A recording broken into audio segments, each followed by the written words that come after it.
What's going on? It's your brother outside the cube, and yes, we are back. Yes, we are back. Late night reaction stream. Late night reaction stream. For my people on the East Coast, I know a lot of y'all are probably asleep, but this may catch some of my West Coast people. Shouts out for the replay game. We appreciate y'all. I found this channel, man, called The Necessary Conversation. Very interesting to say the least. Very interesting to say the least. And I will drop the link so you guys can go check out the channel if you would love to do that.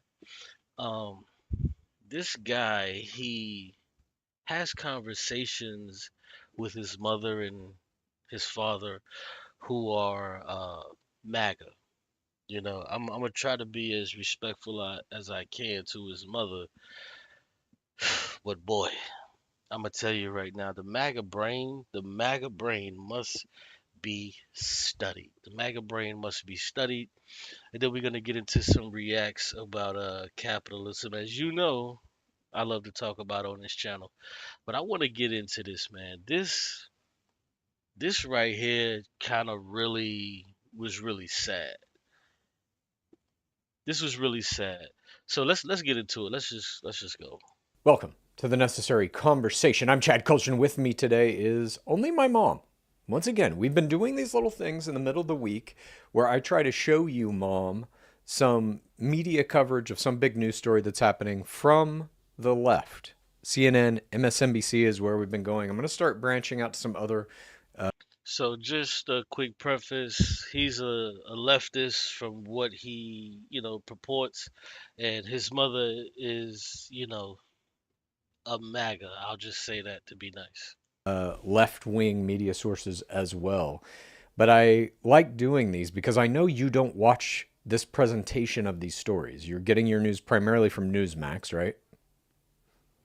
Right. And you are also like, you called me 30 minutes ago. Hey, you want to watch a clip with me? This is Mm. like, it's like on the spot. This is Yeah. real.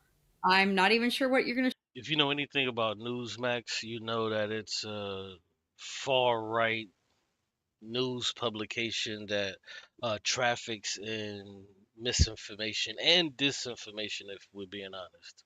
Show me exactly, but Okay. here we go. Well, what I'm going to show you relates to this story that is kind of breaking this week. Tom Homan, who was the head of ICE, now the border czar, was caught in an undercover FBI sting where two undercover FBI agents bribed him with $50,000 in order to get a government contract. When Trump, and that was during Biden, when Trump took over, he had the DOJ and the FBI drop the case. That's the story we're looking at. Okay. We're going to, hello? Yeah, but when did this happen? When did what happen? When are you saying that this occurred? During Biden's administration Recently? was the Oh, bribe. during Biden's But the administration. reporting is just Okay. coming out now, this week. There was a, Okay, you'll go see. ahead. Let me just Play play it. the clip. Okay, here we go. Yeah. So this weekend, MSNBC reporters Carol Leonnig and Ken Delanian got a gargantuan scoop. Trump's border czar, Tom Homan, was caught on tape accepting $50,000 in cash after indicating he could help businessmen secure potentially lucrative government contracts from the Trump administration. That was the promise. And only the businessmen weren't actually businessmen. They were, of course, undercover FBI agents. Again, just an incredible scoop they got. This reporting is based on conversations with multiple people familiar with the probe, as well as internal documents reviewed by MSNBC. This undercover operation happened last September, so a year ago. It took place before. Okay, let me stop it here and just ask you this question. Do you believe this? No, Okay. 1 year ago. Yo, isn't this crazy? The first question that he asks is, "Do you believe this?" And she says no because it happened a year ago. But in the report, they're saying that they have it on camera, him accepting the bribe. They have it on camera of Tom Homan accepting the bribe, and she's saying she don't believe it.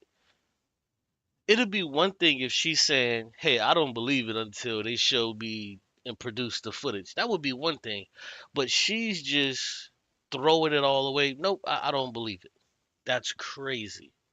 Why are they bringing this up now? 1 year ago. It was a year ago? So It was a year ago. hang on. You got two conflicting ideas here. One is you don't believe this happened, and one is that it happened a year ago, so it's irrelevant. Which one are you going with? I'm going with it was a year ago? And if it did occur, why didn't they bring it up a year ago? Because, as you'll see in the rest of this clip, it was an ongoing undercover investigation. Of course it was. Okay. Play the clip. Before Trump even won re-election. And at the time, the FBI had been investigating someone else who claimed that Homan was soliciting payments in exchange for awarding government contracts if Trump won the election. So FBI agents hid cameras and posed as businessmen and recorded Homan accepting $50,000 in cash from them. Can't make it up. Now, according to sources familiar with the matter, because the cash grab happened before the election and before Homan was actually a government official, the FBI and Justice Department sat on that recording and waited to see if he would try to hold up his end of the bargain once in office. But after Trump became president, his Justice Department shut the investigation down, claiming that despite the recording, they, quote, found no credible evidence of any criminal wrongdoing. Okay. Now, for its part, the White House has called the investigation. So basically, what they said is, well, we investigated ourselves and we found that we did nothing wrong. This is what Trump's administration did, but they have the footage of him doing the shit. And Trump is saying, hey, you know what? Hell nah. He ain't do nothing. Let's close the investigation. Nothing to see here. Nothing's happening. Because see, Donald Trump, he prefers loyalty over anything else. He'll get you out of a jam if you're loyal to him. Investigation blatantly political. Homan himself did not respond to requests for comments from MSNBC about the original story. But since MSNBC published that scoop, the reporting has been matched in advance by outlets like the New York Times and Reuters and the Washington Post, which is quite telling. Those outlets. So you think MSNBC, Washington Post, Reuters, New York Times are all lying about this? I don't think they're lying that it occurred, but I think they're lying that he was probably entrapped into doing this, and that's why the White House is saying no. What do you mean entrapped? It was a political entrapment that they were trying to get him on. They were trying to get him to take this money to be evil or whatever. It was an entrapment. So it was entrapment. Okay, cool. Let's just say it was entrapment. So what happens when the police entrap you and they catch you with drugs on you? What happens when the police catch you with a firearm and you're not supposed to have a firearm and they entrap you with it? Do you still in fact have the drugs that you're not supposed to be having and distributing? Do you still in fact have the firearm on you that you weren't supposed to have? Yes, you do. So it doesn't matter if it's entrapment or not. None of this matters. This is your brain on MAGA, and I feel so bad for MAGA because they have to lower their critical thinking skills just to make this shit work, but it doesn't work. Entrapment. No, you got to listen to the reporting. So in this clip, what she's talking about, she's saying he was soliciting bribes from people, saying if Trump wins and you give me money, I'll help you get government contracts. He was soliciting those. The FBI was investigating somebody else, and they heard about this. So they're like, well, let's put some undercover guys on this. They sent in 2 undercover agents to pose as business people with $50,000 in cash. He took it. Right. It was a political, like, we're going to try to entrap him. It was a political hit job. But he took the money. And that's what the White House is calling it now. But that's why it was dismissed. He took the money. Right. Okay. They didn't. She's saying that she doesn't care. He took the bribe. That's blatant corruption. He took the money. Either he has the money or he spent the $50,000. That is clear corruption. And Donald Trump still has this dude in his administration as the border czar. And she just shrugs her shoulders like, so what? Who cares? What do you mean, so what? Who cares? This is blatant corruption that Donald Trump has in his administration. And the MAGA brain just cannot understand that. Take his hands and force him to take the cash from them. He did that. Right. Of his own accord. They were trying to entrap him. Okay. But he took the bait. He took the trap. Okay. But if they were trying to trap him, that's why the White House now has come out and said it was not legit. But he did the crime. How is it not legit? He took the money. He took the money. If they were trying to entrap him and he said, no, I'm not going to do this. If you want to be able to get your connections and things of that nature, you're going to have to do it on your own. I'm not going to do this. then he would have passed the test. But he failed the test because he took the money. They literally wired him $50,000 to his bank account and he took the money. He took the money. God, this is crazy, bro. She is fried. Like her mind is fricasseed. She's done. He took the money. But that's non-justice too, to try to entrap someone as a political Okay, hit against let's them. keep going. We have I guarantee you, if you were to ask her, hey, you know what, in the black community, what they do is to try to find criminals is that they'll put drugs in a car and they'll make the car look like it's abandoned and they'll have drugs in it and then they'll wait for someone to come in, try to look in the car and then take the drugs, and then what happens is the police jump out and then the police says, hey, number one, you steal it, and number two, you just got caught with drugs, so those are two charges. She would be totally okay with that if this was a black person getting ensnared in a situation like that. She would be totally okay with it. You know what her mind would go? Well, why are they stealing drugs? Why are they breaking into cars? This is where her mind would go. But since it's an official under Donald Trump's administration, her mind just can't put together two and two. 3 minutes left of this clip. It's added fun Okay. little pieces of color too, like how the $50,000 in cash was handed over in a bag from the fast food chain Cava. Okay, and more serious details of too, like this one from the New York Times. That paper reports that law enforcement notified the incoming Trump administration about all of this, and they chose to appoint Homan anyway. No surprise. Now, all weekend, the White House has insisted that Homan has not been involved with awarding any government contracts since his appointment. Yesterday afternoon, the White House just flat out denied Homan even ever took the money, ever even took it.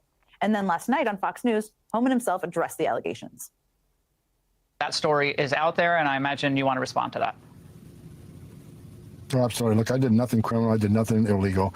And there's hit piece after hit piece after hit piece. And I'm glad the FBI and DOJ came out and said, said that nothing illegal happened and nothing, no criminal activity. No, notice Homan at no point denies actually taking the cash. He just declared that nothing he did was criminal. He just says that Trump's Justice Department and Trump's FBI have cleared him. Nothing to see here, folks. Trump's guys say he's good. Why not just take the Trump administration's word for it? I mean, Lord, just look at their record on public corruption.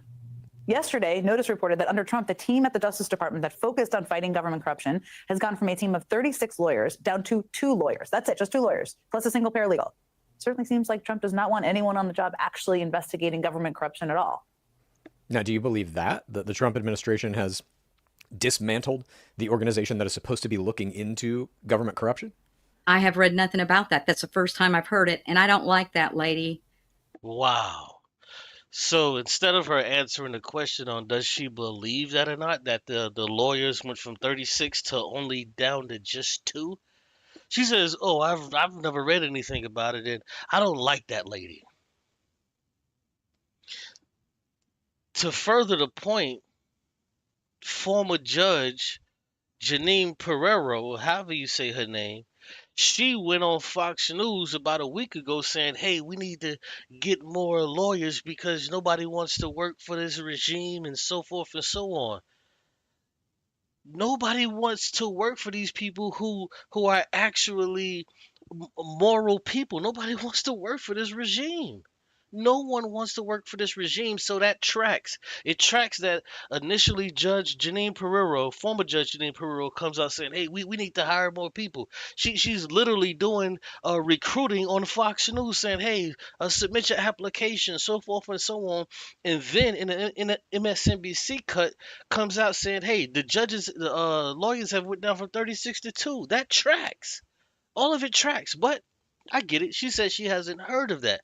But do you believe it? It was the question. Do you believe it? These are numbers that they can actively go find, seek out, and show you. These are the numbers that it's no longer 36, it's only 2. Because we still have people in this country, whether they be white, black, Hispanic, or whatever the case, who still have morals. And they don't want to be caught on the wrong side of history. They don't want to be caught up in this shit. On this clip Bondi. anyway. So I would have to, no, the other one, that Jen, I never liked her. during the Okay. Biden administration. Doesn't matter. Jen Doesn't Psaki. matter if you like her or not. Jen It's Psaki, it's he about doesn't the like her. information Well, being conveyed here. whether to believe her or not is the question. But she's not And I even do she's not believe even the one Holman. reporting this. Hang on, Mom. I do believe. Okay, what? She's saying, as you can see the headline there that she has posted. As a press secretary, we all know that press secretaries, they traffic in lies. This is just what the fuck they do, because their whole job is to make the regime, the administration that they're a part of, to look better. We've saw this forever. We've seen this forever. This is what they do. We know they traffic in lies. We know that they're never telling us the goddamn truth. We know this. But reporters still have to ask these questions. And when these reporters ask these questions, what it does is they always get caught in lies. But guess what? They wake up the next day, they go out and they lie again and again and again. This is what press secretaries do. That's literally the job. That's literally the job. The Justice Department had 36 lawyers fighting corruption full time. Under Trump, it's down to 2. She did not report that. She's showing you what this other newspaper is reporting. Do you believe that's true? I would have to investigate that. Why would I believe her until I do investigation? I don't believe anyone anymore. See, these are the lies. These are the lies. See, one lie that I don't like is when people say, well, see, I've done my own research. No, the fuck you haven't. I have to investigate that. No, the fuck you can't. No, you can't. You're not an investigative journalist. You're not a researcher. So guess what? You're getting tertiary evidence wherever you get it from, because you don't have access to the White House. You don't have access to these people, to these files, to these documents that these people are uncovering the corruption from. You don't have access to it.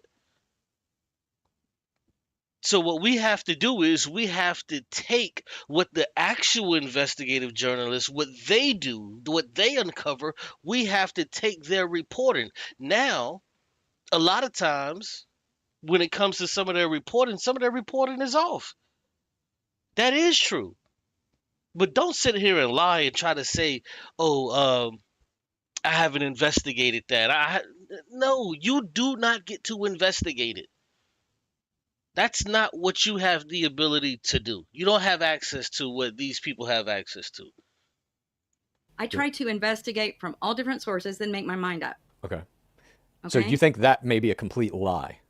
I don't know. I need to investigate. I like to read from different sources, even though you think I'm just all one-sided. I'm not. So she's admitting that she's just reading from different places. She's admitting that her investigation begins and ends with reading news articles. She's admitting that the beginning and end of her so-called investigation is just news articles. So what happens when she looks at Newsmax and then they provide her with misinformation or disinformation? What happens? She's going to believe that. But when it's MSNBC, she's just not going to believe it. She's just not going to believe it because of the source. But you mean to tell me that you can't believe, okay, it went down from 36 to 2? Like, what are you talking about? Okay. Well, let's say that it is true. Do you think that's problematic, that the Trump administration has gone from 36 lawyers trying to fight corruption in government down to 2? If that is true, yeah, that's not right. Okay. They should keep everybody on board that they had. Right. Okay. And that fits a pattern we have been seeing for a Well, hold on. Let's go continue with that. Let's say it is true. She says that's not right. Well, let's ask the question. Why has the number dropped down from 36 lawyers to 2? Why do you think that, ma'am? It's because those 34 people, they saw the corruption and they said, man, I don't want no part of this. Because Donald Trump is telling them not to investigate. Donald Trump is telling the lawyers not to pursue this, and they clearly see that it's wrong. No different than when you have a lawyer who clearly sees that the person he's defending committed the murder or whatever the case may be. He can excuse himself and say, no, I'm cool. I can't do this. Because what this dude did was so heinous, and I know he did it. I can't speak or tell that he did it, but I just cannot defend this. I can't defend this. And this is what those lawyers did. A while now, because back in January, Trump kicked off his new term by firing inspectors general at various government agencies. He ultimately fired or demoted 20 of them in total. Those are the people who are supposed to investigate corruption inside government agencies. No. Do you believe that's true? This is reported by, I think she had AP News, and this is the New York Times reporting these things. Again, can I read before you throw stuff in my face like this? I would like to read that. Of course. I'm just asking you, like, when the New York Times Yes, reports if something that's like true, this. If that's true, that's very strange. Why would they dump all those people? Yes. Because they're... So she doesn't believe the New York Times. She doesn't believe the AP, Associated Press. She doesn't believe anything until she... So what do you believe? If it came from Newsmax or Fox News and they said that it's untrue, you're just going to believe that? Just willy-nilly believe that garbage? Like, the hell? corrupt, and they don't want to be caught doing their corrupt activities. As all politicians are corrupt, but I would like to research and read that myself. All politicians are corrupt. You heard her. But she's saying that Tom Homan taking this $50,000 is just a huge nothing burger. She's admitting that all politicians are corrupt, but Donald Trump, even though he's a politician, he can't be corrupt. Politicians may be corrupt, but no politician has come in and completely decimated the tier of legal professionals whose job it is to find corruption in the White House, almost specifically in the White House, but certainly in the government at large. No other president in the history of our country that I'm aware of has done anything like this, just firing everyone who could possibly come after them. And you're also seeing Trump now come out publicly and say, our DOJ needs to go after my political opponents, or lawyers like Letitia James who tried his case. Well, but she has wrongdoing herself, so that's a whole nother... No, never mind her wrongdoing. He's actively chasing, hunting down his political opponents and attacking them. This is not something that you do when you hold the office of president. This is not something that you do.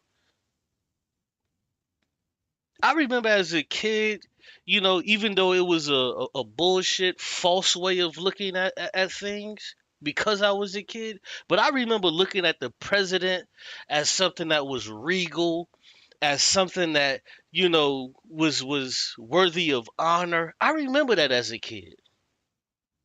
The first president that I remember, fully remember, was Bill Clinton. And I looked at Bill Clinton, you know, wasn't adversarial, always kind of said the right things. And this is as a kid, I remember this stuff. But what do the kids think of today who were my age, 8, 9, 10 years old, when they look at Donald Trump? His words are harsh. He always has something negative to say about people. Everything is about him, and what he wants to do. He lies. Donald Trump, they did a tally. They said during his first presidency, Donald Trump had an average of 5 lies a day. Yo, hit the like button, y'all. Hit the like button. Donald Trump averaged 5 lies a day. And it came out to something like 2,000 or 3,000 lies in his first presidency that he just lied about. I haven't looked it up what it is today, and he's only been in office for about 8, almost 9 months. He's probably told somewhere close to about 800 or 900 lies, because all he does is lie. All he does is lie. I'm going to go to PolitiFact and see if I can pull that up. Subject that we could debate on the necessary conversation at some time. What I'm saying is, before I agree to you, yeah, that's true, I need to research some of this. And that's fair. Of course. I'm not, you're free to research anything you want. I'm just saying, like, when you see something like this that's presented to you with the headline from the New York Times or AP. It does give you a question. Why? Okay, but you don't at face value believe that reporting. No, I don't. I don't like her. I don't believe anything from her. She's way left-sided, way left. Okay. More need for them, I guess. In February.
Hold on, goddamn, I was muted. My bad. Let me start over. During and between his terms as president of the United States, Donald Trump has made tens of thousands of false or misleading claims. Fact checkers at the Washington Post documented 30,573. What did I say? I said like 5,000 or something like that. I was way off. Fact checkers at the Washington Post documented 30,573 false or misleading claims during his first presidential term, an average of 21 per day. The dude just lies like he breathes. The Toronto Star tallied 5,276 false claims just from January 17th to June 2019, an average of 6 per day. Commenters and fact checkers have described Trump's lying as unprecedented in American politics, and the consistency of falsehoods as a distinctive part of his business and political identities. Scholarly analysis of Trump's X post, which is Twitter, found significant evidence of an intent to deceive. So it's not that he's just giving out misinformation, he's giving out disinformation, meaning that he's lying on purpose. He's attempting to deceive you. Many news organizations initially resisted describing Trump's falsehoods as lies, but began to do so by June 2019. The Washington Post said his frequent repetition of claims he fucking knew to be false amounted to a campaign based on disinformation. Steve Bannon, Trump's 2016 political campaign CEO and chief strategist during the first 7 months of Trump's first presidency, said that the press, rather than Democrats, was Trump's primary adversary. Just like we see today. His adversary is not only his political opponents, but it's mainly the press. This is why they was trying to shut down Jimmy Kimmel. Donald Trump leaned on the goddamn FCC to try to take Jimmy Kimmel out. Like, come on, man. It's just crazy. The way to deal with them is to flood the zone with shit. This is their whole plan. Is they continuously flood the zone, meaning more and more misinformation, disinformation, more and more shit that one day you're reporting on this, and then 2 hours later, there's breaking news that there's more other bullshit that the dude done said. The dude has said every goddamn day for 6 months that he's stopped 7 wars. Lies. And he repeats this shit over and over and over again that he's stopped 7 wars, which is lies. The president of India had to tell the nigga, like, no, you didn't stop this shit between us and Pakistan. That's a fucking lie. You didn't do that. In February 2025, a public relations CEO stated that the flood the zone tactic, also known as the fire hose of falsehood, was designed to make sure no single action or event stands out above the rest by having them occur at a rapid pace. So it's just constant lie after another, to where you constantly have the media chasing this and chasing that and chasing this and chasing that. This is what they do. This is why they continuously lie, thus preventing the public from keeping up and preventing controversy or outrage over a specific event. This is why you can't be outraged over one thing that Donald Trump does or says, because the moment that you hear the information, you're like, oh my God, this is so stupid. They flood the zone and tell you some more bullshit that Donald Trump done or have said. And then it's on to the next thing, to where you can't even let the bullshit that he just told you 2 or 3 hours ago soak in, because now there's more breaking news from Donald Trump. He's saying some other stupid shit. He's saying something else crazy. But let's continue. February, Trump fired the head of the agency that is supposed to protect government whistleblowers. No more whistles to blow, I suppose. So who needs them? Now, a few days after that, Trump paused Justice Department enforcement of bribery laws for U.S. companies overseas. Who needs those? And then in April, Trump's Justice Department disbanded the unit in charge of investigating Hold on. This is very important. This is very important. Who needs them? Now, a few days after that, Trump paused Justice Department enforcement of bribery laws for U.S. Look at this. Trump paused DOJ enforcement of bribery laws. He paused that. All of these things are a culmination to why there were 36 lawyers and now there's only 2. Because these people that were hired to do a job, they can no longer do their job because they can't enforce anything. They can't bring charges on the people that they should be bringing charges on who are corrupt because Donald Trump is putting pauses on the enforcement of bribery laws. But instead, Donald Trump is going after his so-called political opponents. Make it make sense, y'all. companies overseas. Who needs those? And then in April, Trump's Justice Department disbanded the unit in charge of investigating cryptocurrency fraud. And that is a great example of Trump administration. Now, why would Trump disband a unit investigating crypto fraud? Why is that? Because Donald Trump himself has made billions off of these fucking meme coins. He's made billions off of meme coins, rug pulling on these fucking meme coins. This is why he disbanded the unit, because if the unit was still there, they would have to charge him with rug pulling. Do you guys not understand what the fuck is going on?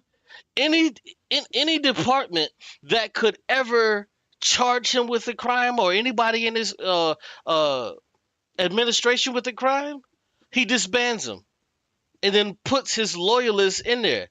This is fascism. This is what the fuck it looks like. I'm not one of those fucking cucked out leftists who just use the word fascist for every fucking thing. No, this is fascism. This is what the shit looks like. This is actual fascism. Transparency. You see, this year has been the most lucrative year of Donald Trump's entire life. And do you believe any of this? You know, I don't know, like I said, Chad, but what I don't like about her, she is very Why are you worried about the person and not the message? You can go and see Donald Trump disbanding these units. You can go and see Donald Trump shutting down these departments and filling them back up with loyalists. You can see this. What do you mean I don't like the woman? So what? remarks are very one-sided, and I don't like the tone in her voice, the way she's describing all this stuff. I don't like the tone in her voice. This is your brain on MAGA. This is your Republican brain telling you not to believe your lying eyes. This is what's going on. To where you have to stoop so low. What is she going to say next? I don't like her because she's a redhead? Is that what you're going to say next? If you're a real reporter or whatever she wants to report it. Let people make up their mind. She's not doing that. Okay, so for you, it's about her. It's about the reporter. Part of it is I don't like her. I never have as a reporter. But try to set that aside and look at the information being presented. The piece here that they're putting together for you is... She's not even a reporter. She's not even a reporter. She's just a fucking news anchor at best. She's just a news anchor. She's not a reporter.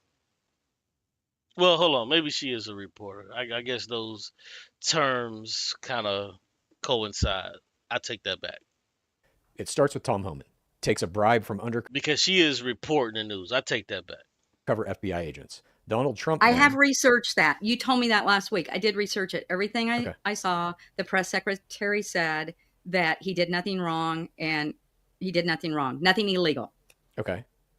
Right. So the press secretary, Carolyn Lyon fucking Levitt, said he did nothing wrong. You know why she's able to say he did nothing wrong? It's because they fucking disbanded the unit that would have investigated it. They disbanded the unit. So of course she now has the fucking unmitigated gall to say, no, they did nothing wrong.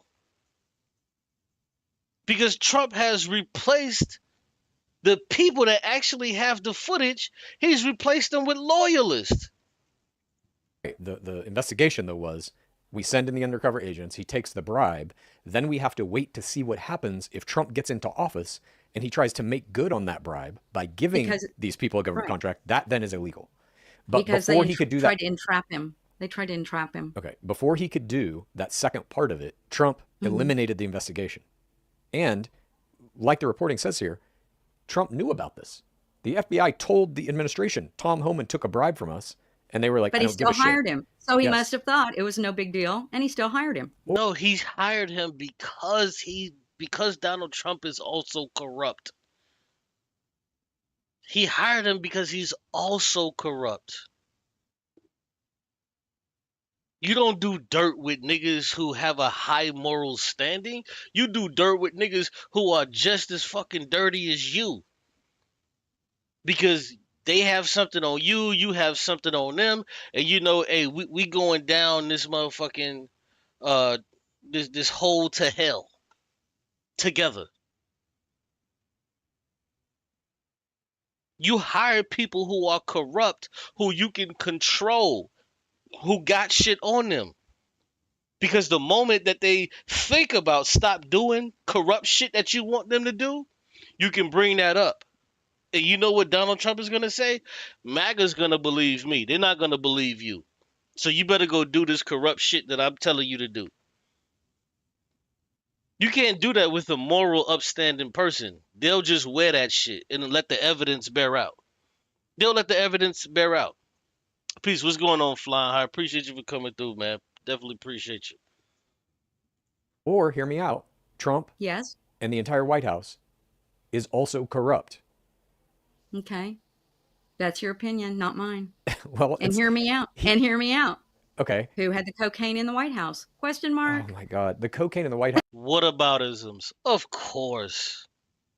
Of course. You can't be MAGA if you don't do whataboutisms.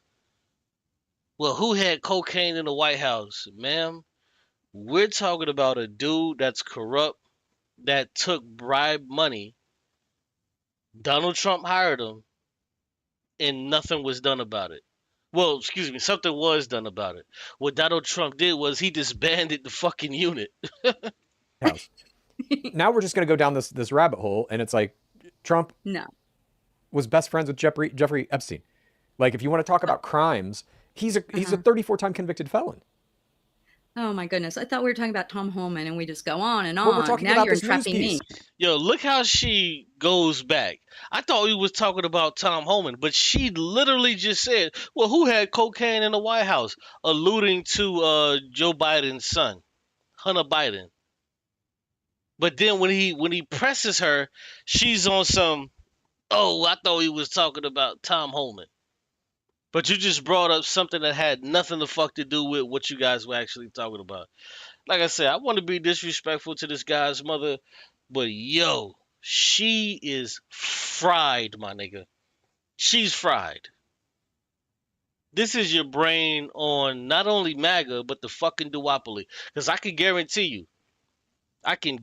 you there's a lot of fucking Democratic shills that do the same shit for Kamala Harris and Joe Biden. There's a bunch of these retarded shills out here that'll do the same damn thing.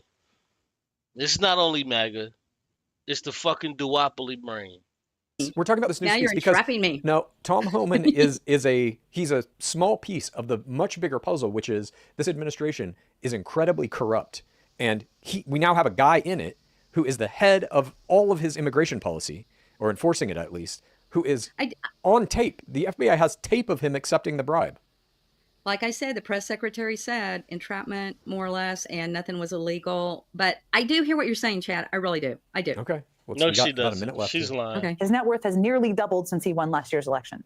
And it's not hard to see why. I mean, last week, the New York Times reported that back in May, the ruling family of the UAE deposited $2 billion into the Trump family's crypto startup. 2 weeks later, the White House agreed to allow the UAE access to hundreds of thousands of the world's most advanced and scarce computer chips, despite national security concerns for doing so. Now, I should say that. Now, we talked about that on Necessary Conversation when it happened. Do you Right. remember that? Yes, I do. Do you believe that this happened? Yes, I do. I do. Okay. Because I read about that. I did read about and that. what do you think of that? I think all presidents get rich, not just Trump. Anybody that becomes Wow. president, vice president, they all get rich. But not while they're president. You have never seen a president taking $2 billion from a country and then giving that country special favor while he's in office. We have never seen that. Okay. So Biden and all his 13 family members that were mentioned didn't take in what, 30, 40 million during. No, you're talking about Biden's family members. You could call them crooks, but what you can't say is that Joe Biden, while he was president, was making billions of dollars through fucking meme coins while he was president. You can't say he did that. You can't say. Listen, even Kamala Harris, pay attention very, very closely. Even Kamala Harris, she's now out here hawking a fucking stupid book called, what, 107 Days or 114 Days? She's even out here hawking a fucking book talking about how she only had like 107 days to run for president from the time that Biden stepped down and she was introduced. She's hawking a fucking book. Why is she doing it? She's doing it to make money. Because during her time as vice president, she wasn't making fucking money. She just wasn't. This is why she's pushing that stupid fucking book. That book is automatically going to be what? New York Times bestseller. From the day it's released. You want to know why? It's because you got fucking stupid bird brain goddamn Democrats that are just going to eat this shit up. This is why she's pushing the damn book. Donald Trump is in office right now and is making billions of fucking dollars. During his 30, 40 presidency. million. Look at the screen you're looking at. Yes. The UAE gave Trump $2 billion. Tax-free, by the way, because it's his crypto. Billion, millions, China, Biden. What the fuck? She just said billions, millions, China, Biden. This is MAGA brain for I don't know what the fuck to say. So you just start saying shit. Billions, millions. What the fuck does China have to do with this? What does Joe Biden have to do with this? Respond to Donald Trump making over $2 billion while he's the president and also getting a whole fucking plane from the goddamn UAE. Explain that. Yo, this dude's mother is fucking cooked. Her brain is cooked. I'm gonna be honest, man. My mother is no longer living. But damn, I would like to believe that she wouldn't be like this.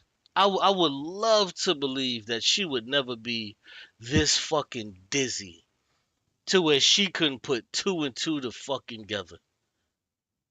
I would love to believe that shit. Now you're just saying words. Do you understand the difference between $1 million and $1 billion? Yes, I don't have a billion. I might have million, but I don't have a billion. Yes, I know the difference. It's drastic. Let's just say that. And okay. What she's reporting on here is that he fired the person who was in charge of cryptocurrency fraud, basically. Right. In the government. And then he does this. He launches... Oh, wow. Another group that he disbanded and fired people from who could potentially catch him red-handed. Wow. His meme coin, which is just basically a money laundering operation where he can take money from any country, anyone he wants. It's a shit coin. It's a shit coin. They gave him $2 billion to pump up the motherfucking stock of his shit coin. And then what did he do? He rug pulled. He rug pulled the fucking meme coin, the shit coin, to where he took over $2 billion and left you fucking rubes with the bag. Bro, I swear, bro, Americans, we are the dumbest motherfuckers on earth. I've been saying this and people feel like I'm saying it just to disparage American people. No, I'm not saying it to disparage you. I'm saying this so you can fucking inform yourself.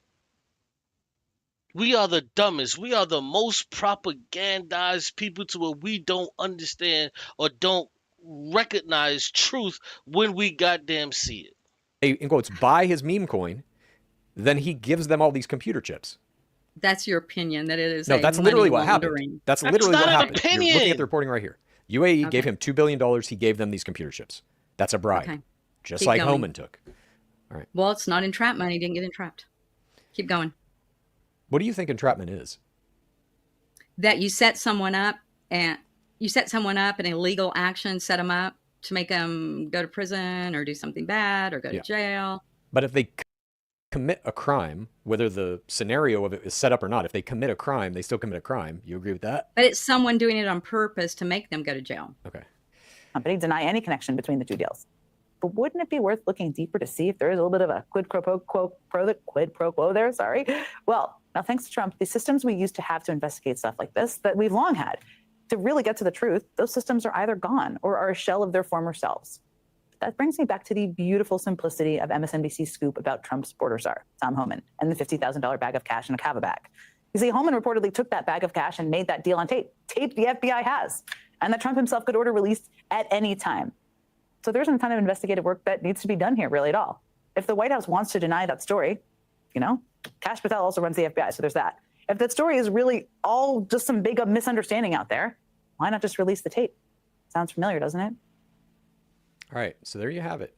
This is crazy. Let's discuss that final question she poses. If all this is nothing, why not release the tape? Kash Patel can do that. Because it is nothing, as she said. Why not? Release? No, then if it's nothing, then just release the footage. But see, the thing is, Donald Trump is over the FBI.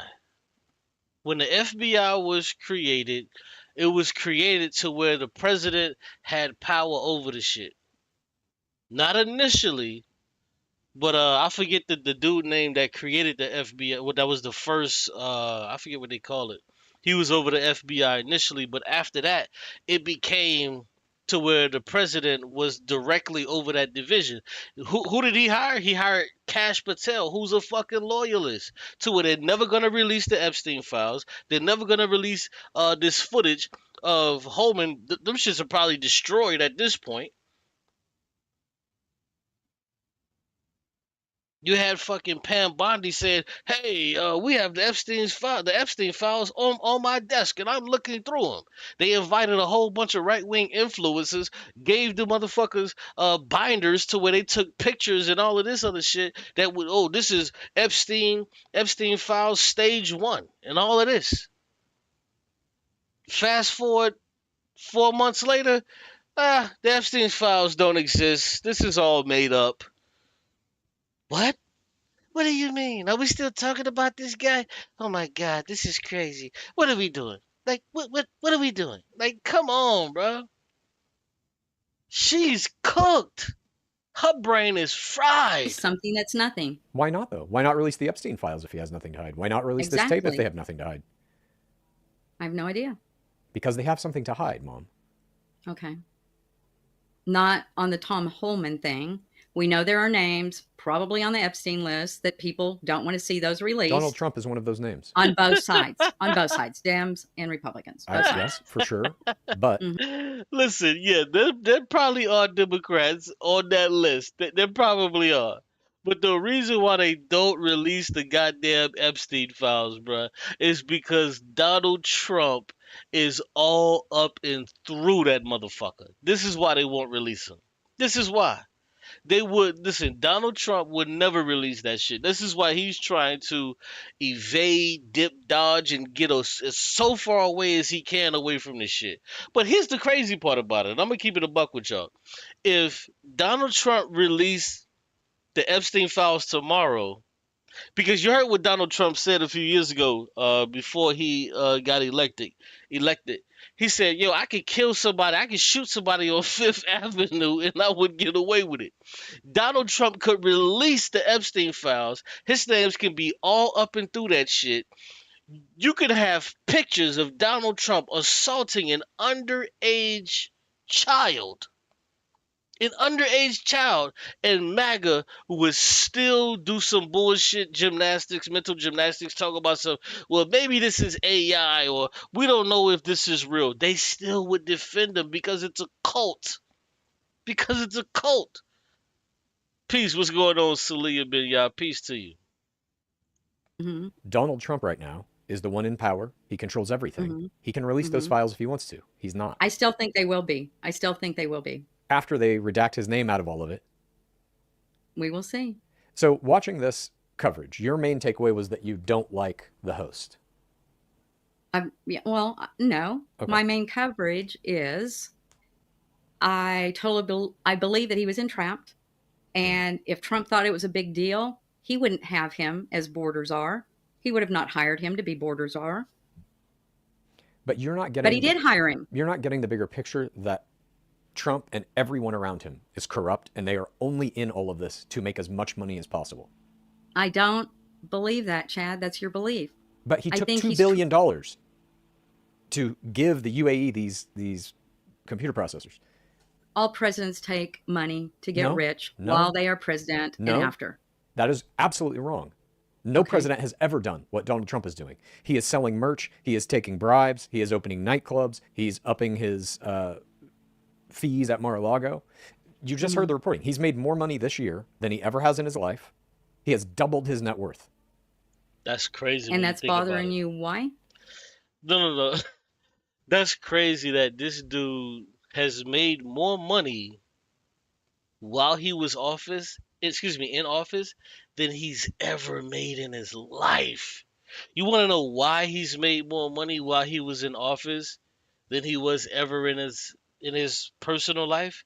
Is because he's had 7 fucking bankruptcies because all of his business fails. They all fail. He's a bad businessman. He's horrible. Had it not been for the $200 or $300 million that he started off with, he would you would probably see the motherfucker begging for change. He would just be another piece of shit white boy. But he started with $300 million. How the fuck can you go wrong? Yo, hit the like button, yo. Here, let me go to this next video. I'm gonna play a little bit of this video, and then we're gonna get into this capitalism topic. Um, man, I ain't trying to disrespect the dude's mother, but her brain is fried. Her brain is fried, my nigga. To the necessary conversation, I'm Chad Colchin. With me today is only my mother. We did one of these last week. Peace, We're what's gonna going do it on, again Spider-Face? today. What's happening? Mom, I'm going to show you a clip from a news network called CNN. This is a coverage of Charlie Kirk's shooting and what has happened since then in the Republican Party. And then we're going to play a clip. You have a clip that you want to play me as well, right? Yes. So this is kind of a midweek segment that we're testing out. Who knows if we'll do more of these or not. But it really is about showing the other side media coverage that they don't usually see. You don't watch CNN, right? No, I do not. And let me just say this real quick. I think it's dope, you know what I'm saying, that, the brother, he's doing videos with his mother and, trying to walk her through her ridiculousness. Like, I think that's dope. You know what I'm saying? I think that's dope because I've never seen this before online to where a dude is essentially having conversations with their mother about politics when they have a difference of opinion. I've never seen this before, so I do think it's dope. That's why I don't want to disrespect his mother by, saying a lot of things that I really want to say because I do think it's dope. You know what I'm saying? He's actually doing this because I would only hope that after they film this shit, that she goes back and listens to this shit. I can only hope she does that. She probably doesn't. Hopefully she does. She looks like an old lady who's probably retired. She ain't got shit to fucking do. So hopefully she takes some time out to listen to this back to see how crazy she fucking sounds. It is unfortunate. It's definitely unfortunate. But I will say this though. These type of people like his mother, these are the same racist white motherfuckers that they would never tell you that they're racist. They don't think that they're racist. they would be like, no, I don't, have any feelings about this and that. I'm not racist. I've been a school teacher for 35 years. But then when you start to bring shit to them, they act like this. So I haven't really went into his content yet. Like that video that I just played was the first video I saw, and I thought it was dope. So I said, let me bring that, to my audience. And but I'm sure if they got to talking about like race, she would be she would try to act just as fucking oblivious. She would try to act just as fucking oblivious. And like I said, the son, he kind of comes off as a leftist. I don't know. But with white people, you never know. He could be some kind of fucking liberal cuck centrist. I don't know. I'm gonna give him the benefit of the doubt, you know, until further notice, until I find out a little bit more. But I am gonna give him a shout out for at least doing the right thing and trying to get his mother, even though she old as shit. Because these old motherfuckers, these are the people that vote against you having health care. These old motherfuckers, they go out to vote. They're the reason why America has 60 fucking million empty goddamn homes, and there's millions of fucking homeless people. Just think about that. There's 60 million empty fucking homes in America that nobody can live in, but there's millions of fucking homeless people.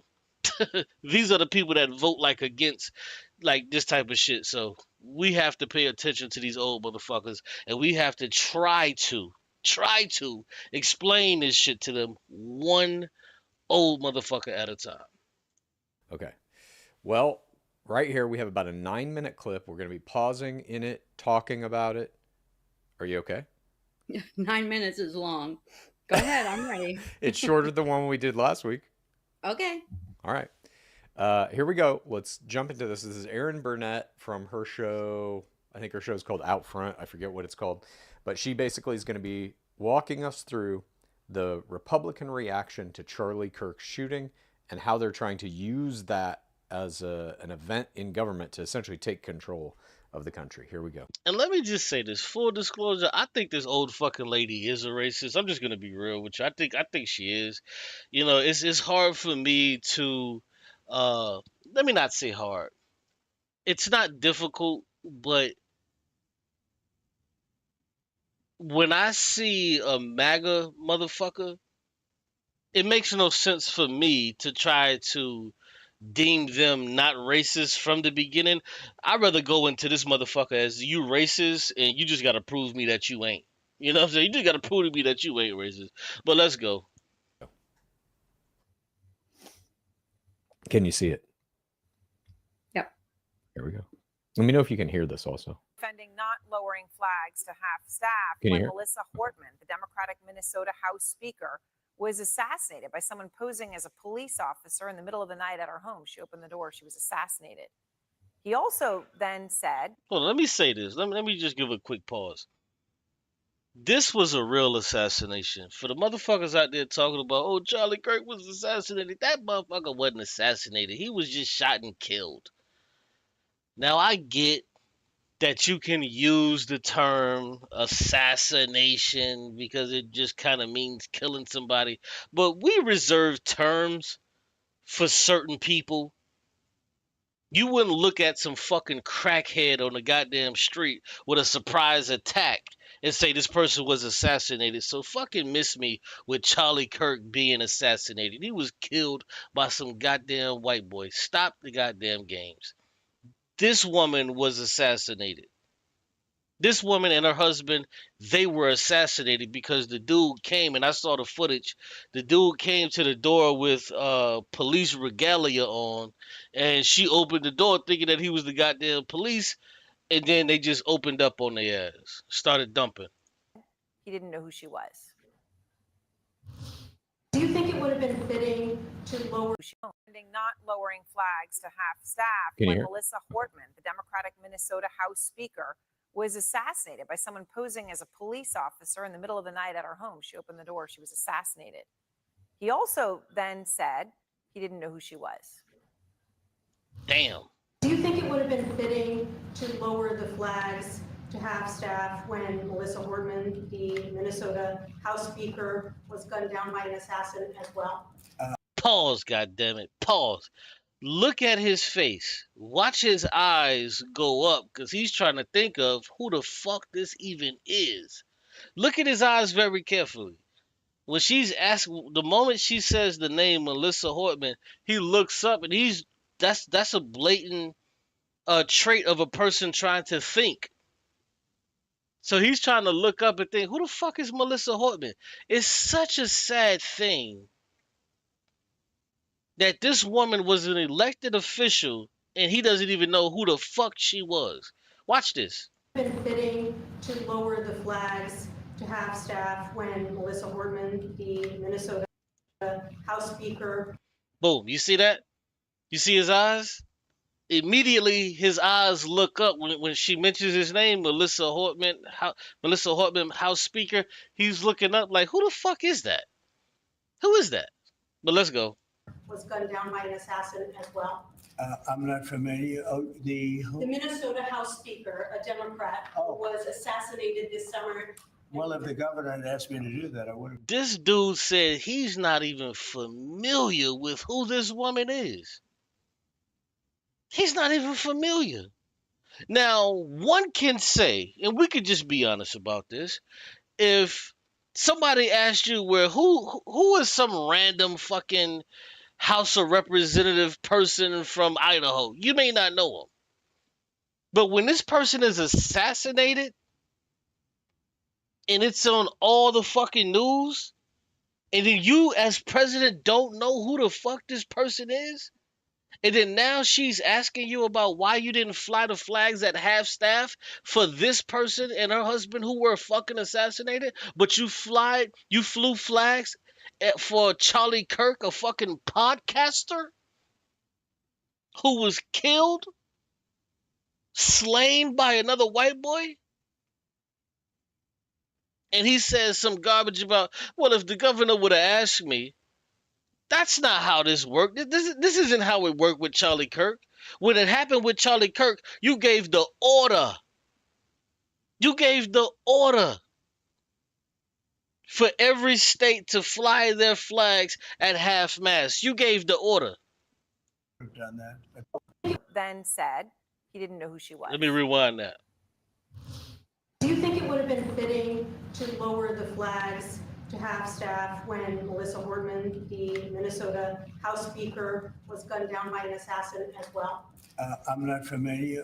The Minnesota House Speaker, a Democrat, was assassinated this summer.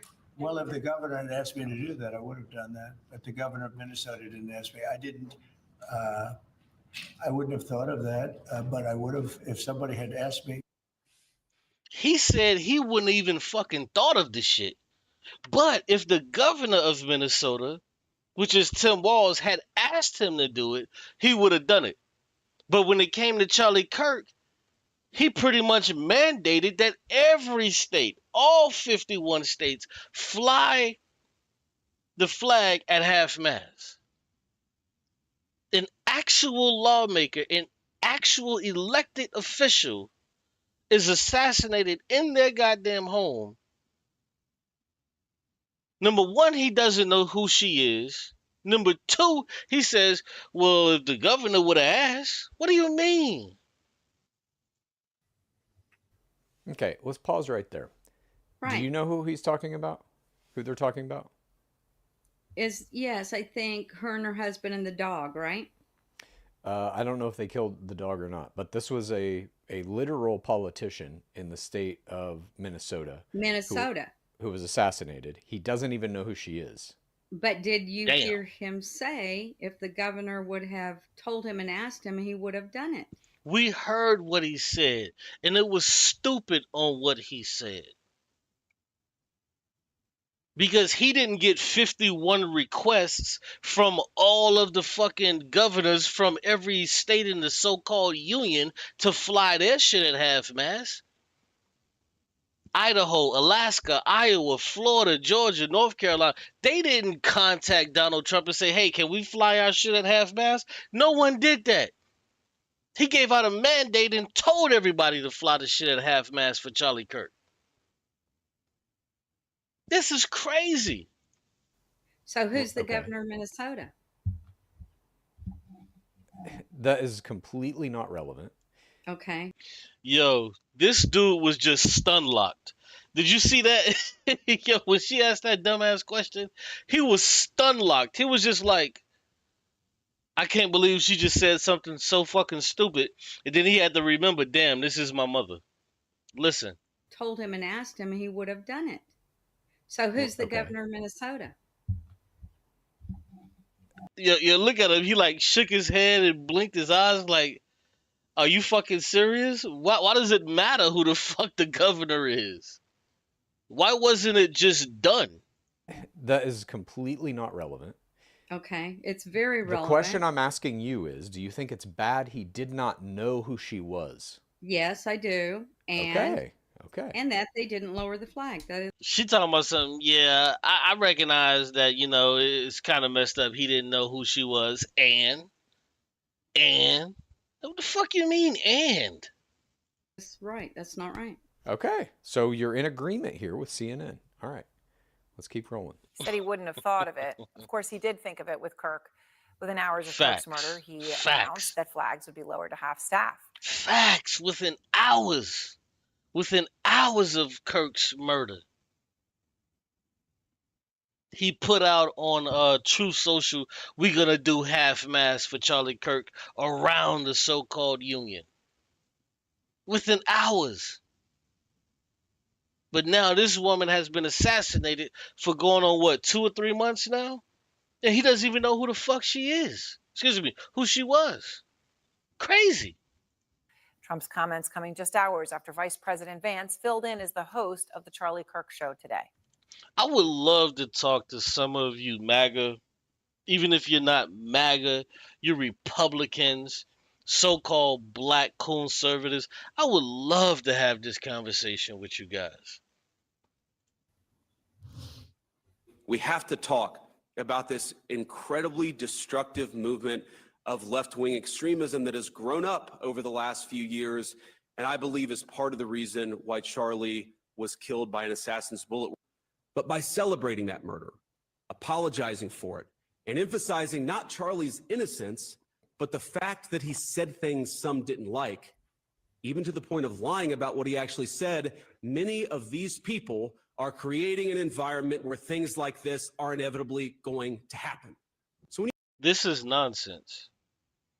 He's talking about left-wing extremism, which is causing people to lose their lives, but 90% of all political violence, mass shooters, and people of that ilk comes from right-wing extremism. 90% of it. 90% of all of this shit, political violence, mass shootings, white supremacy, hatred towards anybody that isn't white, all of this comes from the right. And not only the right, but far-right extremism. Why do you have a problem with leftists? Do you want to know what leftists really stand for?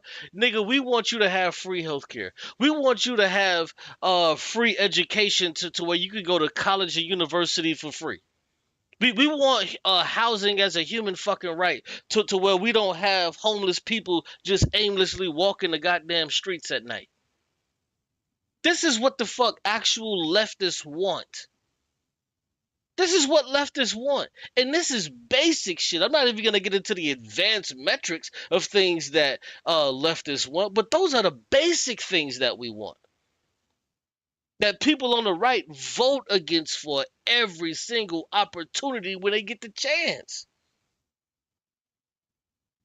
I would love nothing more than for a child who they force into this world because, you can't abort babies in certain states. You can't abort them anymore. I would love nothing more than those children to be taken care of to whatever the fuck they need. I would love to abolish food goddamn deserts.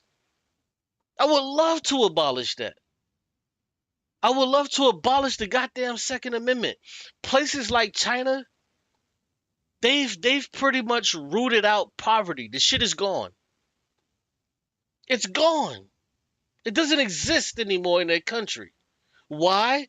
Is because with the surplus of money that they have, they put it into programs, in social programs that actually help their people. I'm gonna show y'all something real quick, but let me play a little bit more of this. When you see someone celebrating Charlie's murder, call them out. And hell, call their employer.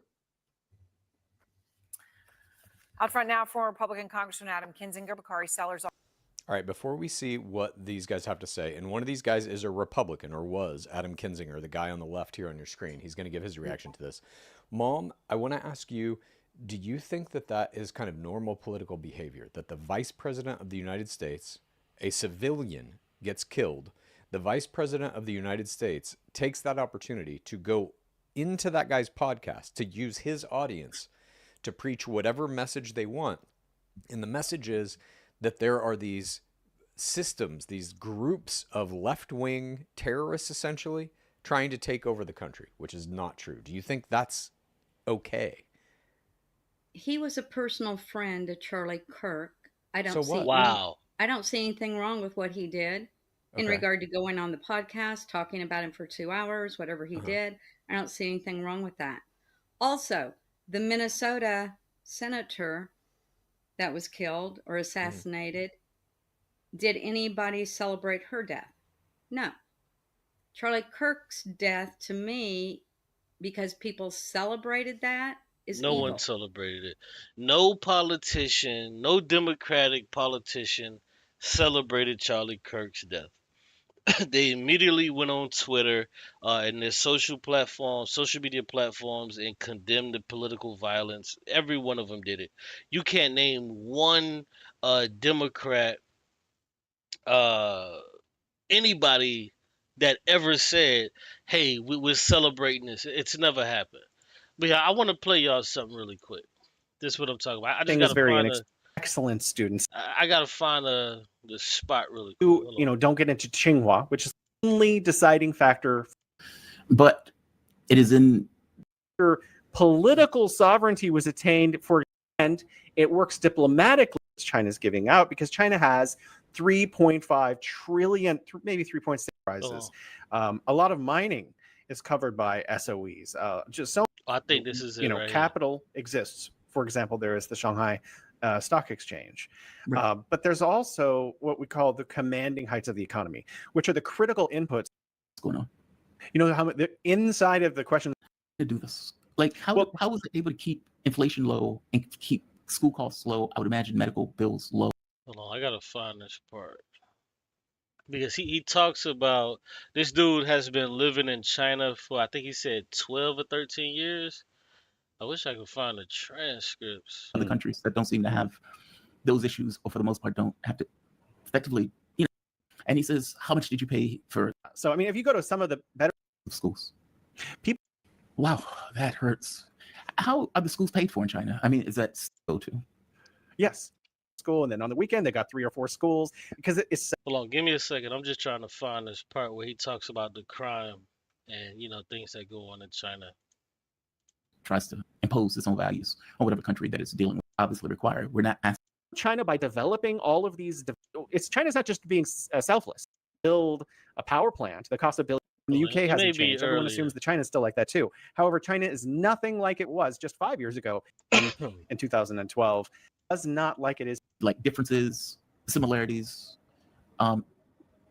Give us your view of this. Well, I think it's changed not because I've changed or America's changed. Actually, I think America's actually stayed a lot very similar to the way it's always been since like 1995. But China's changing very quickly. We call it China speed, a lot of us foreigners who live here. And when I arrived here in 2012, it was not like it is today. There was a lot of air pollution, water pollution. There was some criminality, light criminality on the streets, Right. But today, the Beijing that I live in is nothing like that. The skies are blue. The water is clean. I can go to the faucet and drink the water out of the faucet now, which I wouldn't have done in 2012.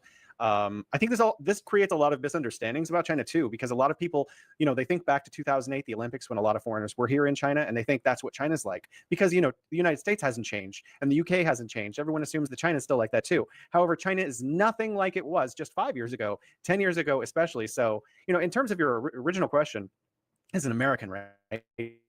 So people in China are actually really similar to Americans. They care about their family. They want to get ahead. They work hard, really hard. Like a lot of the world I've heard about, a lot of people are much more relaxed in a lot of countries. And Americans, we're told we work too hard. Well, I think in China, they work too hard. So I think we're actually really similar. We all really competitive. People go to school for extra classes to try to get ahead. They take on second jobs sometimes. So I think actually America and China, if you strip away all of the cultural parts of China and America, really we're kind of like the same people in a lot of ways. Yeah, people are people everywhere you go. Yeah, they just are. Like, there may be an overlay. Like, his mind, I want to experience some of the. I had to move somewhere completely different, and I mean, it was bad, about the same as the United. I was trying to find it, but I can't find it. So fuck it. He was just kind of basically talking about like when he first moved to Beijing, there was just like small little petty crimes that was happening, but now like that shit is like non-existent. And the reason why it's non-existent is because when you lift up the entire society, you know what I'm saying? Like for example, if everybody got a fucking Benz, who the fuck is trying to steal from another person? We all got a Benz, nigga. You know what I'm saying? And this is what China did. So let's go back. So, I mean, it was evil that the other lady got shot too, but did anyone celebrate that? What does No. that, if people are The celebrating or not, celebration. doesn't matter. That Yes, has it nothing does. to do with That's it. evil. That's very evil. Right. I don't condone the celebration of anyone's murder, Okay. obviously. But people celebrating it, whatever the reaction to the event is, doesn't change what the event is. Charlie Kirk was murdered. Yes. So was that Minnesota State Senator. Yes. One of those But- events Uh-huh. is being used for the Republican right to essentially try to take control of this country. We're going to get to some more clips in here, and we'll Okay. really dig into what they're doing. Donald Trump didn't even know who the Minnesota lawmaker wasn't even aware of it. You don't think there's a very clear problem there? Was she a senator? Yes, I mean, Minnesota State. Huh. Yeah, that's not right. All right, let's keep going. Out front, the former Democratic South Carolina state representative. And of course, as you are both aware, a bunch of people have been fired for saying things after the Charlie Kirk murder. Well, that too. Let's zero in on that one thing that JD Vance said, that you should call people's employers and try to get them fired. Do you think the Vice President of the United States should be saying that to people? I see nothing wrong with that. No one Wow. should celebrate a death. No. She see nothing wrong with the vice president saying, hey, if you see somebody celebrating Charlie Kirk's murder, then you should be calling their jobs to get them fired. You should be calling their jobs to get them fired. See, this is why we need a general strike, y'all. This is why we need a general strike. Because shit like this cannot continue to persist. It can't continue to persist, bro. This fucking system is so trash that this woman can say, well, I don't see any problem with that. There's a huge problem with that. Why should you be calling people's jobs to try to get them to lose their jobs because they don't agree with your fucking favorite right-wing podcaster and they don't care how or who the fuck killed them? This is supposed to be the land of free speech. And like I say, I don't give a fuck about free speech. I'm not a free speech guy. But I understand in America you need free speech to do the least that you can do, which is combat empire. I understand that. But I'm not a free speech guy to where that I think that you should be able to say whatever the fuck you want just because you thought it up in your fucking stupid goddamn head. I don't believe that. But if this is the land of free speech, why aren't people able to say whatever the hell they want to say? Like, that doesn't make any sense. It just doesn't make any sense. I do not think you should be able to say whatever the hell you want to say just because you thought it up. No, nigga, I don't believe in that. But this is the country that purports and touts this fucking free speech, free speech, free speech. But then they want to take free speech away from you. They want to get you fired. Well, okay. Well, what happens when you fire thousands of motherfucking people? Like, it's just stupid, bro. No one. And But- if you are on social media, if you're out there spewing this, you Yeah. should not have a job because Okay. you're not even human. You're evil. So you want to force people into homelessness. You want to force people into homelessness that only does what? Increase crime because these people no longer have jobs. So if this person has high blood pressure and they can't get their fucking pills or whatever the fuck they need to help them with their high blood pressure, then they lose their job and they lose their coverage, then guess what the fuck they're going to start doing? They're going to start selling drugs. They're going to start taking from motherfuckers that do have it. And she's totally okay with forcing people into poverty that otherwise they wouldn't be into. She's okay with that. Vice President J.D. Vance is okay with that. Forcing people into poverty because someone said something that she didn't like or he didn't like about their favorite podcaster. He was a fucking podcaster. And then now you got right-wing retards that are talking about putting Charlie Kirk's face on fucking money. They're talking about putting his face on money. I remember growing up, we had the $1 coins. We had the $1 coins. I don't know if y'all remember this. For some of y'all probably never seen these before. But we used to have the $1 coins. Do y'all remember who was on that $1 coin? On that $1 coin, we had Sacagawea, an Indian woman. She was on that $1 coin. They're talking about taking her the fuck off and putting Charlie Kirk on. They're talking about taking Sacagawea off of the fucking $1 coin and putting Charlie Kirk on the fucking $1 coin. This shit is madness. It's madness. I mean, I'm not necessarily agreeing with you, but I do agree that celebrating anyone's death is bad. We shouldn't do it. What I'm asking you, though, is this. Can you see that when he goes on that podcast and he says, call people's employers, that's not going to be just sane people going, you know what, this person's celebrating Charlie Kirk's death, I'm going to call their employer. That's going to be every right-wing person looking at every left-wing person. And if they're just posting anything, they're going to call the employer and be like, they're saying... Right. These motherfuckers, these right-wing extremists, which they are, they've composed a compendium of all people that have said anything negative. Because, see, it's not just the people who celebrated Charlie Kirk's murder. It's mainly comprised of people who said anything that they just didn't like about Charlie Kirk. To where they're calling these people jobs, trying to get these people fired from college and university or whatever job they hold. And many people have been fired. As we saw with Jimmy Kimmel. Which he was eventually brought back. But yo, it took Disney to lose $10 billion fucking dollars to bring him back. Ain't that about a bitch? This is why I say we need a general strike. You had hundreds of thousands of motherfuckers that unsubscribed from Disney Plus, Hulu, and all of this other shit that Disney run to get these motherfuckers to do something. And you trying to tell me that a general strike won't work? You mean to tell me if you just don't show the fuck up tomorrow to your goddamn job, this shit won't work? Oh, we're trying to fight to make $20 an hour be the minimum. But we can't do it because, oh man, there's all of this red tape. Nigga, there is no fucking red tape. The red tape is don't go to work tomorrow.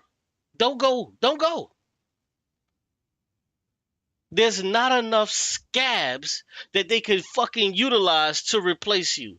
AI ain't there yet. Nigga, don't go to fucking work tomorrow. Don't go to work tomorrow. What? You on your job, you only get paid about $18 an hour, but shit is still fucked up, and you really know that in your area you need about $25 an hour to really live comfortably? Don't go to work tomorrow. Tell every bitch in they mammy, nigga, don't go to fucking work tomorrow. I don't give a fuck what you do, whether you pick up trash, whether you work on the phones at the local light company, whether you're a lineman. Fuck that, nigga. We ain't going to work tomorrow. But see, the problem is you will have a person who is comfortable. They make good money. So they don't give a fuck about no nigga that's delivering no packages for the postal service. They don't give a fuck about you. You're just delivering packages for the postal service. They look at you as a scrub. They feel like you didn't make the proper decisions in life. They say fuck you. These motherfuckers is making $35, $40 an hour. You over there delivering packages for USPS, United States Postal Service, making $17, $18 an hour, living from paycheck to paycheck. These niggas don't give a fuck about you because there's no solidarity with workers. The moment the workers say, yo, we ain't going for this shit no more. The moment that we wake up and say, man, I ain't going to work tomorrow until they pay me like I fucking weigh. Until they do that, I ain't going. The ING on my PIMP stands for I'm not fucking going. Until you niggas do that shit, nothing's gonna fucking change. Nothing's gonna change. You still gonna be poor as fuck. If your car break down and the shit costs $1,500, you still won't be able to pay for it. You still gonna have to borrow from your sister, your brother, your auntie, and them to pay for that shit. That's what the fuck is gonna happen. You're still gonna be poor and broke. Christmas time is still gonna stress you the fuck out. That's the most stressful fucking goddamn time for a parent is Christmas time. Why? Because, nigga, guess what you gotta do? You gotta fucking work 50, 60 hours a week. Nigga, you know you better have that Christmas money so you can get them gifts and them presents, nigga, for them kids, nigga. Why should that stress niggas out? I know, shit, nigga. Every time Christmas come through, I get stressed out, nigga. I work 40, nigga. Now I gotta start working 55 hours a week to save up for this and this and this and that. And once that shit all done, the toys and all of the shit that you fucking bought, they don't play with this shit no more. And it's like fuck. But you feel good about yourself because you did something good for your child or your children.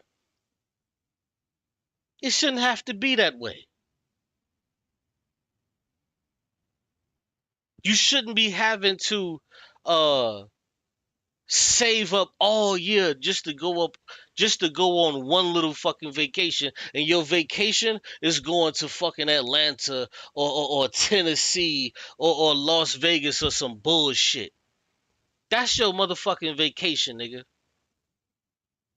Your vacation ain't going to Africa or Europe or China and just running around. Nigga, you get one. You get one. And depending on your motherfucking job, nigga, you may only get about 6 days out of the whole motherfucking year on some bullshit. No, that's not it, bruh. It's not because niggas party year round. That's not it, bruh. Niggas is poor. Niggas don't even have the money. And see, this is the problem, bruh. I fuck with you, pro-black, but this is the problem is that too many niggas have this fucking mindset that niggas is just partying and financially irresponsible. That's bullshit, bruh. That's bullshit.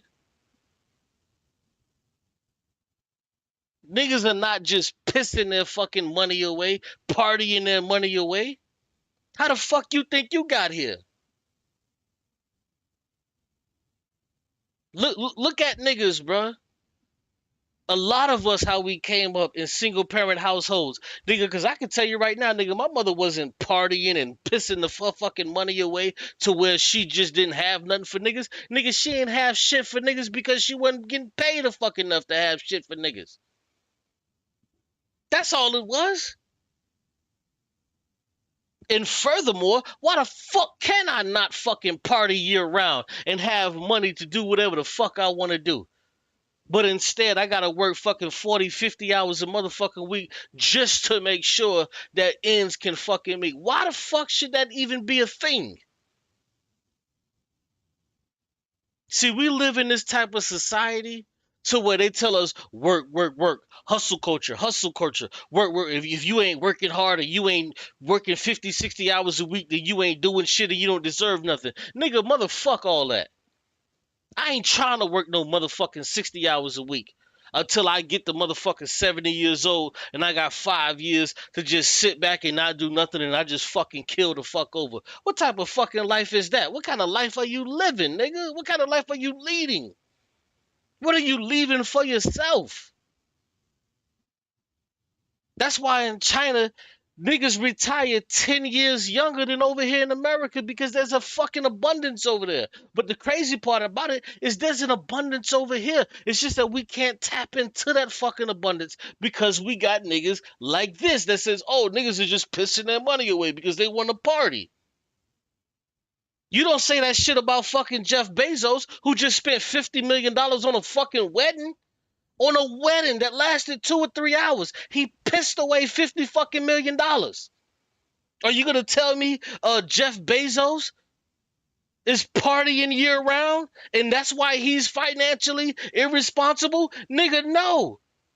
Jeff Bezos is rich as fuck and he can afford to be financially irresponsible. And it's not because he worked harder than anybody else. If you delivering packages right now from fucking Jeff Bezos, you probably making $16, $17 a fucking hour. This nigga's making $10,000 a fucking minute. He's making $10,000 a fucking minute.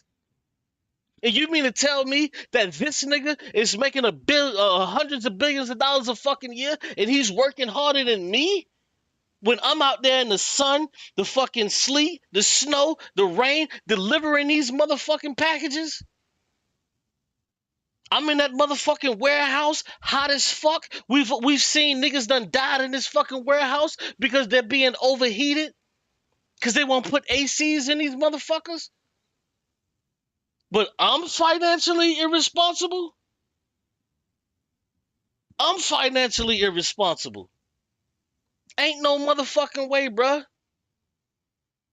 This dude is living his best motherfucking life based off what you can do for him.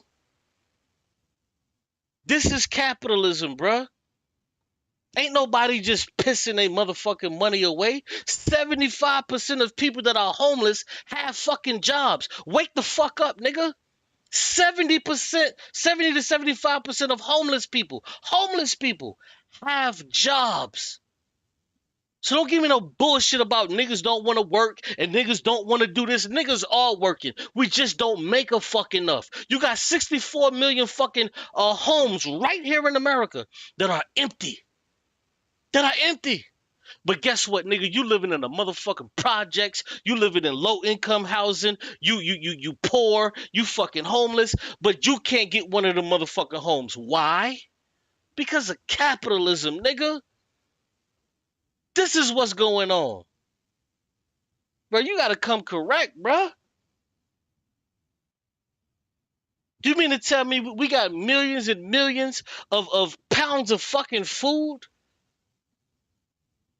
Do you know what the grocery stores do to their fucking food when they throw this shit away? These motherfuckers pour bleach, all type of shit on the fucking food. Why? So homeless niggas don't go and pick through the shit. This is capitalism, nigga. You better wake the fuck up and realize what country you live in. These motherfuckers don't got no goddamn division to where they saying, okay, this food is going bad, let's give it to the poor people and all this other shit. They not doing that shit.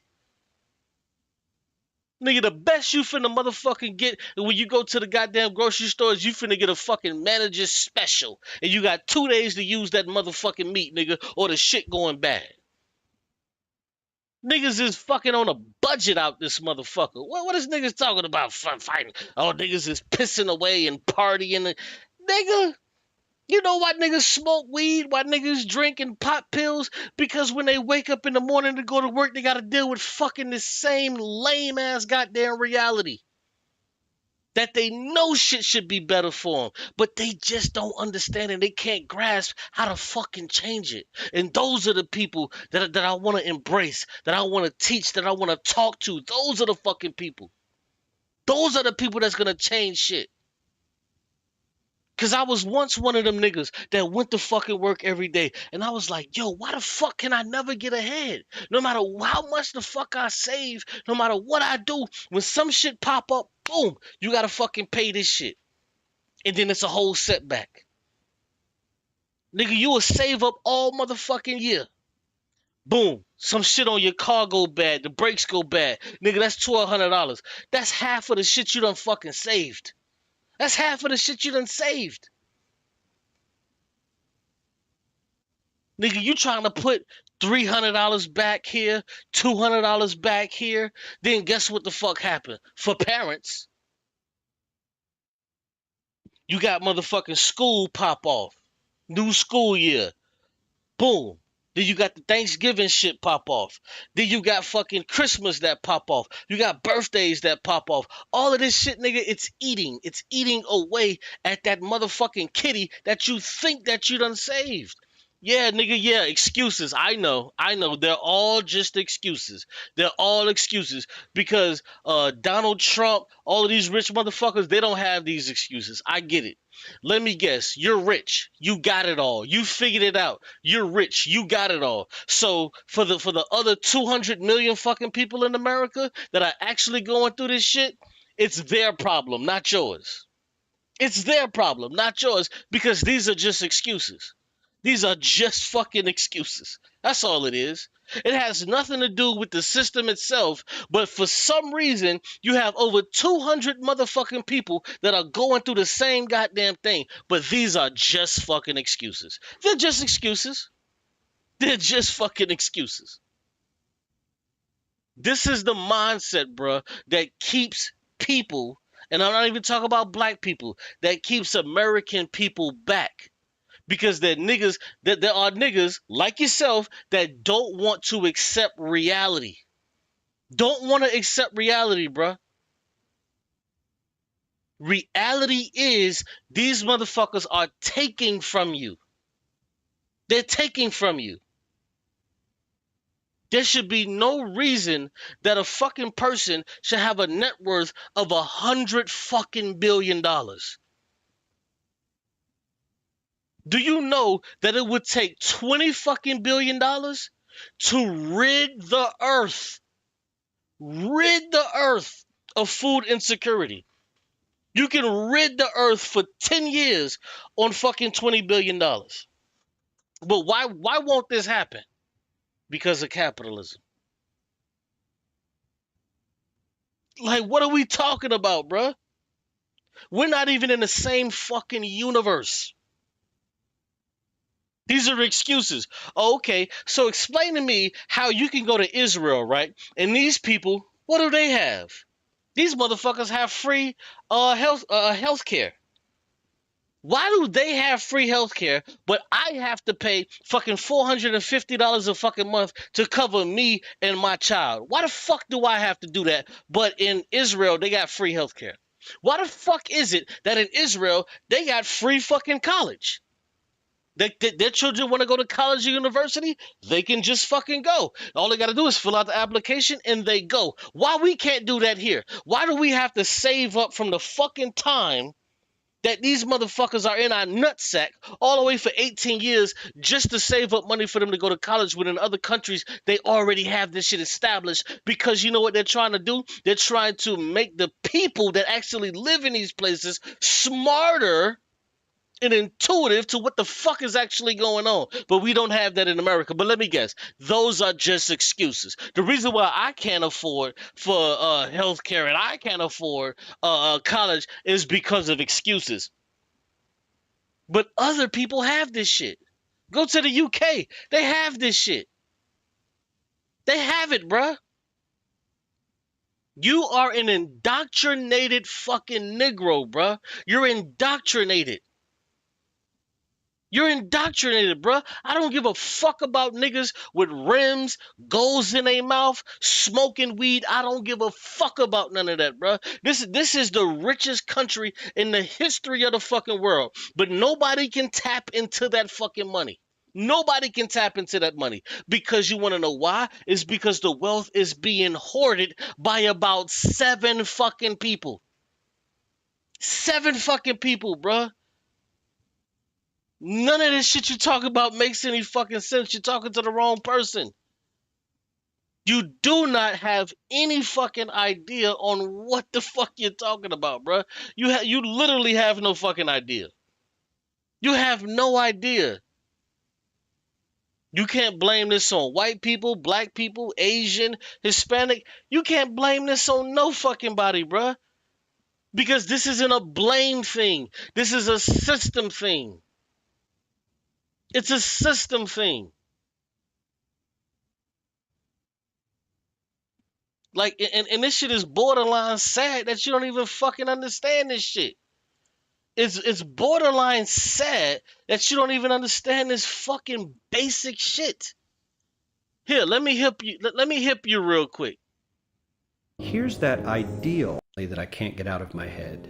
A Harvard business professor. Let me show you something. So ignore the ideal for a moment. Here's what we think it is again. Bankers, a CEO, maybe a celebrity or two. Now let's line them up according to their wealth. Poorest people on the left. You know what? This is only a 6-minute video. I'm going to start from the beginning. And make sure you paying attention, Pro Black. Make sure you pay very close attention to this video. Pay very close attention. Chart I saw recently that I can't get out of my head. A Harvard business professor and economist asked more than 5,000 Americans how they thought wealth was distributed in the United States. This is what they said they thought it was. So this is what they do, just to set the play.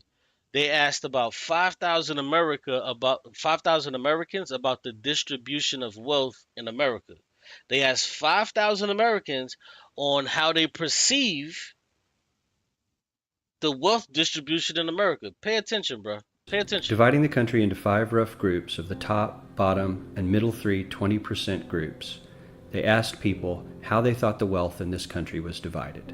Then he asked them what they thought was the ideal distribution. And 92%, that's at least 9 out of 10 of them, said it should be more like this. In other words, more equitable than they think it is. Now that fact is telling, admittedly.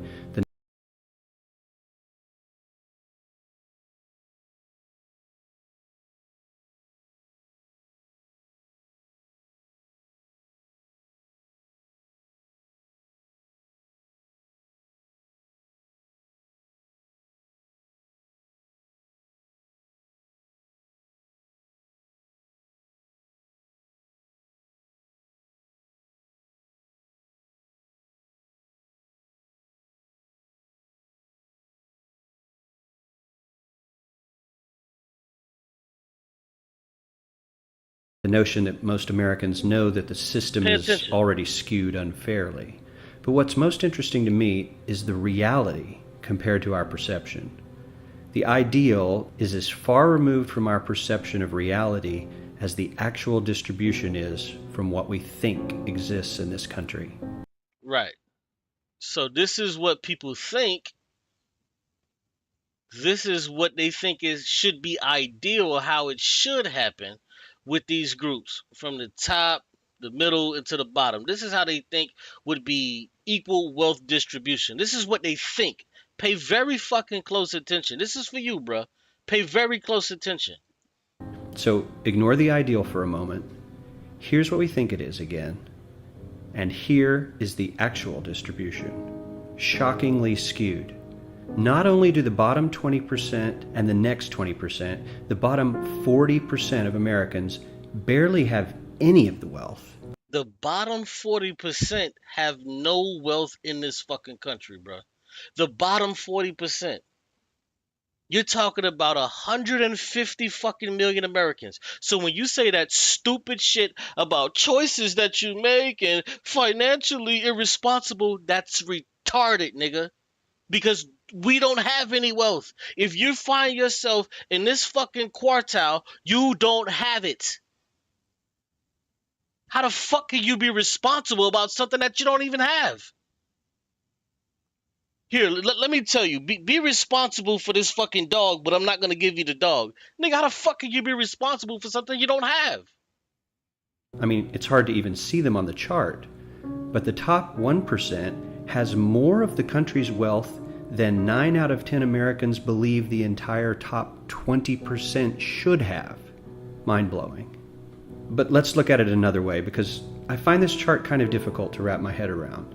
Instead, let's reduce the 311 million Americans to just a representative 100 people. Make it simple. Here they are: teachers, coaches, firefighters, construction workers, engineers, doctors, lawyers, some investment bankers, a CEO, maybe a celebrity or two. Now let's line them up according to their wealth. Poorest people on the left, wealthiest on the right, just a steady row of folks based on their net worth.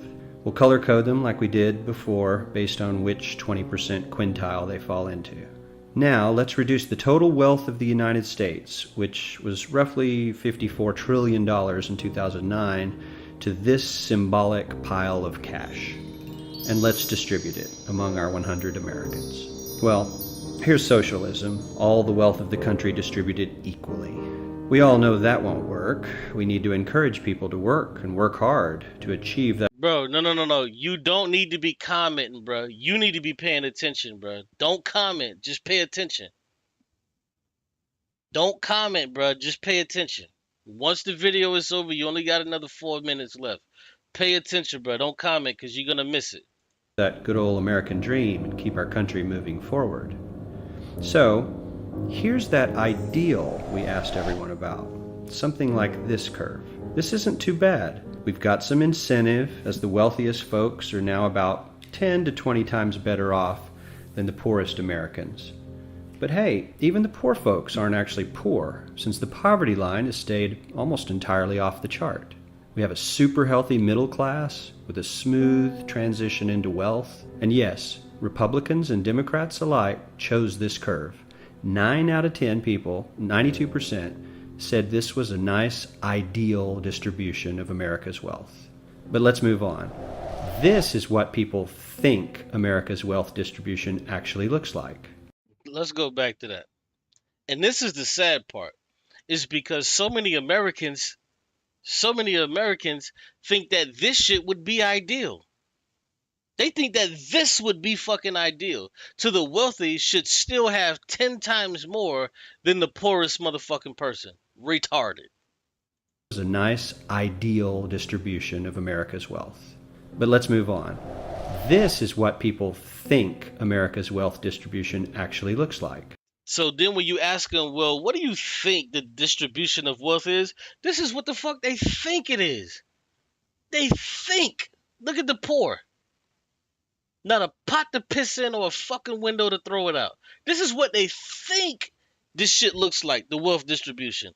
But watch when we get to the reality. Not as equitable, clearly.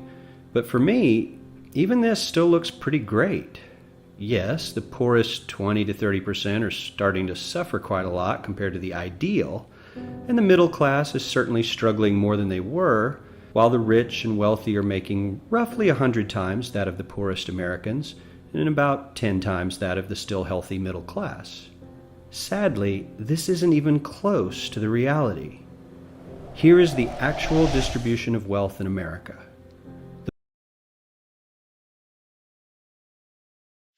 This is the actual distribution of wealth in America, bro. This is the actual. This shit doesn't even register on the fucking chart. It doesn't even register. And you want to know something about this, bro? Let me help you to something. This video was fucking 12 fucking years ago. This was 12 years ago. This was 12 years ago. Since then, we've had over 500 new fucking billionaires.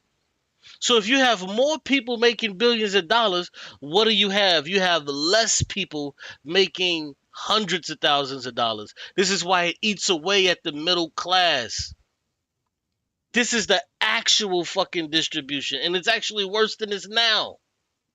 The poorest Americans don't even register. They're down to pocket change. And the middle class is barely distinguishable from the poor. In fact, even the rich between the top 10 and 20 percentile are worse off. Only the top 10% are better off. And how much better off? So much better off that the top 2 to 5% are actually off the chart at this scale. And the top 1%, this guy, well, his stack of money stretches 10 times higher than we can show. Here's his stack of cash, restacked, all by itself. This is the top 1% we've been hearing. This is the top 1%, and this ain't shit but about 45 fucking people. They have more money about 1,000 times than everybody in the fucking country. And you want to talk about some shit about being responsible about money? Being responsible? Bro, you better wake the fuck up and understand where you live at. Hearing so much about. So much green in his pockets that I have to give him a whole new column of his own because he won't fit on my chart. 1% of America has 40% of all the nation's wealth. The bottom 80%, 8 out of every 10 people, or 80 out of these 100, only has 7% between them. And this has only gotten worse in the last 20 to 30 years. While the richest 1% take home almost a quarter of the national income today, in 1976 they took home only 9%, meaning their share of income has nearly tripled in the last 30 years. The top 1% own half the country's stocks, bonds, and mutual funds. The bottom 50% of Americans own only 0.5% of these investments, which means they aren't investing. They're Oh, let me guess. This group right here, from the poor to right before the middle class, you're talking about 100 to 150 million goddamn Americans. And let me guess, they're just pissing away their money on Jordans, weave, liquor, and weed, right? That's where they're pissing away their money. That's where they're pissing away. Nigga, there's no way for you to break into this shit. You cannot break into this shit, bruh. There's no way for you to break into it. You've been lied to. Wake the fuck up, nigga. You're not breaking into that shit. You're not. This is what capitalism does. It makes you think that, hey, maybe one day I can scratch a motherfucking ticket and I can become a part of the fucking rich class at least. Maybe if I work a fucking tech job, I could be a part of the middle class. Nigga, the middle class ain't got shit. The shit has been fucking eroded. And this, like I say, this video was 12 years ago, nigga. 12 years ago. It's worse now. It's fucking worse now.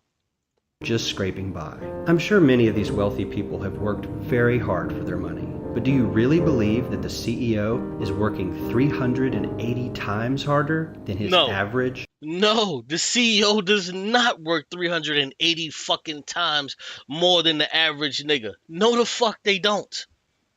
They don't. But while you try, when you go to get married to your woman or whatever, you got to go down to the motherfucking office and get your little paper. This nigga Bezos is renting out a fucking whole part of Spain, nigga, for $50 million. Jeff Bezos don't work 380 times more than nobody in his fucking company.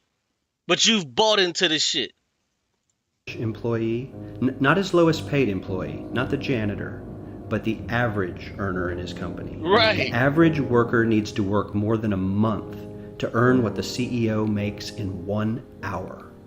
We certainly don't have to go all the way to socialism to find something that is fair for hardworking Americans. We don't even have to achieve what most of us consider might be ideal.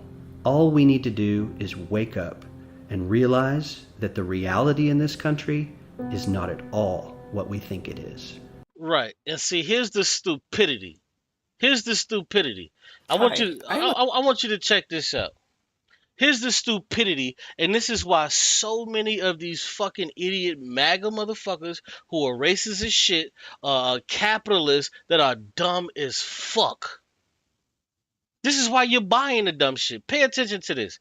So this woman, she goes into why farmers voted for Trump. Pay a fucking attention, man. Just pay a goddamn attention. Because it all tracks. It all adds up. Pay attention. Hi, I am a farmer, and something we may have been hearing a lot from farmers is we're having a big emergency financially because of the tariffs and the trade war. And something I keep hearing is we were lied to. We didn't think Trump would do this. So as someone who is a farmer and was a farmer during the Trump 2024 election cycle, in fact, I was running for office as Commissioner of Agriculture in my home state of North Carolina. Let me tell you what the conversation in agriculture was actually like. I can't recall anybody who actually thought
Capitalism has been feeding off of the poor. Capitalism has been feeding off of the middle class since its fucking inception. This is how this shit works. If you're working at Burger King and McDonald's getting paid $9, $10 an hour, nigga, you can never break out of that quartile of poor. You can never break out of this shit. You can never break out of it. Niggas want to tell you, oh, well, how about you get a skill? How about you do this? How about you do that? Well, if that was the case and everybody got a motherfucking skill, guess what? Nobody would be working for fucking Burger King or McDonald's, so the businesses would go under. But capitalism needs the fucking poor class to pillage, to rape, to rob. They fucking need poor people. Not everybody can get a fucking skill. This is why they don't make it to where it's we give college away for free. Back in the 70s, college cost $300 motherfucking dollars to go to. Now the shit costs 15 to 20 fucking thousand. Why is that? Because they don't want you and your stupid black ass in fucking college to grade to try to get better. There's a reason why this shit is going up thousands of dollars. I brought this shit up in my debate with Yara to where I even showed this shit. To where in the 70s it was $300. And in the 80s the shit boosted up to about $500. And then in the 90s the bitch just ballooned and went crazy to where now we at between $15,000 and $19,000 just to go to fucking college. Just to go to college. They're trying to lock poor people out. They're trying to lock you out of this so-called bullshit American dream. And by talking about some stupid shit about black people are financially illiterate, that ain't nothing but a fucking racist talking point, bruh. Okay, well, let's just say black people are financially illiterate. Why can't we have free healthcare? Why can't we have fucking free college? Since black people are so fucking financially illiterate, why can't we, like most fucking first world countries, have fucking free healthcare? Why can't we have free college? Why is that? Because that would totally alleviate and obliterate this stupid shit about black people being financially illiterate. It would obliterate that stupid shit. That's a horrible fucking talking point. But let's go.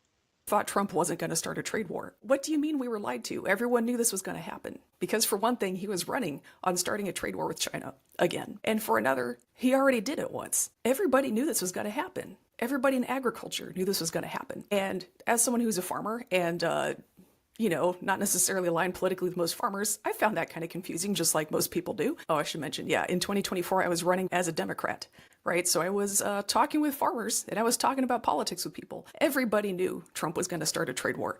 So what she's saying is, now that you see a lot of these farmers, they're saying, oh man, we need to be bailed out. We need socialism.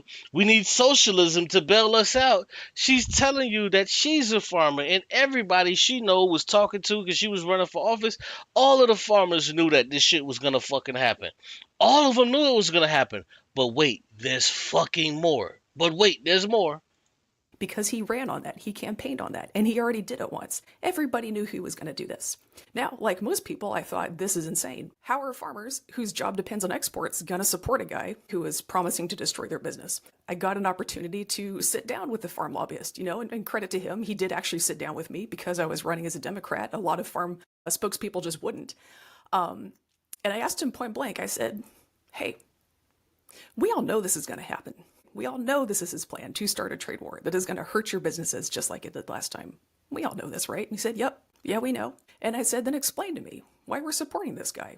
So hold on. Listen to what she said. It's going to hurt your business just like it did last time when Trump was first in office. Pay very close fucking attention. Make it make sense to me. I said, explain it to me like I'm 5, because I am a Democrat, so you'll have no trouble speaking to me like I'm 5. So let's start with that. And he said, listen, we understand there's some risks with being part of the Trump coalition. We understand there's some risks to us. But we also understand that there are going to be some benefits. And he wouldn't elaborate beyond that. But let's unpack this just a minute. What kind of benefits could that have meant, right? What kind of benefits could people have been looking forward to that might have made up for the fact that we're about to start a trade war? And everybody knew it. Well, first off, last time Trump did this, he just gave farmers a lot of free money. Boom, there you go. The last time this happened, in his first go around, he bailed them the fuck out. This is why they chose to be racist as fuck and vote for Trump, because they thought, we're just going to be bailed out again. We're just going to be bailed out again like he did for them his first go around. Pay a fucking attention. This is the stupid brain on MAGA and conservatism. This is your brain. They thought they was just going to be bailed out again by tax money. Pay attention. So I'm sure people assume that would happen again. And we'll get back to that in a second because it's Thursday, the 11th of September. That hasn't happened yet. Let's talk about what else Trump has done for farmers. He did make it easier to do slavery on farms and get away with it. And I don't even mean 13th Amendment, which is already technically legal. I mean, he made it easier to bring in H-2A workers. And he made it easier to do what? To bring in more fucking seasonal workers from where? From South America. The same people now that he's trying to get off of these fucking farms. And these stupid motherfuckers still banded together and voted for him. Because they said, hey, we want to be racist, but we know that Trump is going to bail us out. But see, the reason why he bailed them out the first time is because he wanted their vote for when he went back to try to come back into office the second time. But now he can't go. He can't He can't be president again. So he doesn't need your fucking vote. So he doesn't need to bail your stupid ass out. He doesn't need to bail you out because he doesn't need your vote anymore. You've been fucked. Treat them like trash. Okay, he made it easier to do that. There were some reforms to the H-2A system in 2024 because we found that a lot of people were abusing it and enslaving workers, keeping them trapped in this country, keeping them from leaving. Exactly, enslaving workers. Let me guess, who also does that? Tech companies with the H-1B visas. With the H-1B visas, they bring over all of these fucking East Indian people, they bring them over to the fucking country, and they tell them that you can never leave this fucking job. And if they never give you pay raises, if you try to question the company that you work for, they can fire you. And if they fire you, guess where the fuck you gotta go? You gotta go back to that little fucking shithole in that town that you came from. So guess what they do? They stay and they don't ask questions and they get paid less than what an American worker would get paid.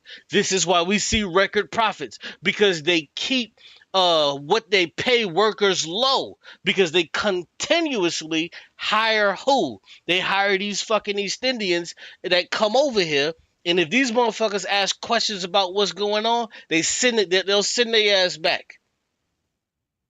They'll send their ass back to where niggas is pissing and shitting in the goddamn streets. And these motherfuckers don't want to go back. So you know what they do? They shut their fucking mouth. But an American worker, you over this motherfucker, you getting paid, and these motherfuckers try to give you 15 goddamn cents for a raise. Nigga, you finna raise hell. What the fuck you talking about? I've been here. What the hell? You finna go crazy.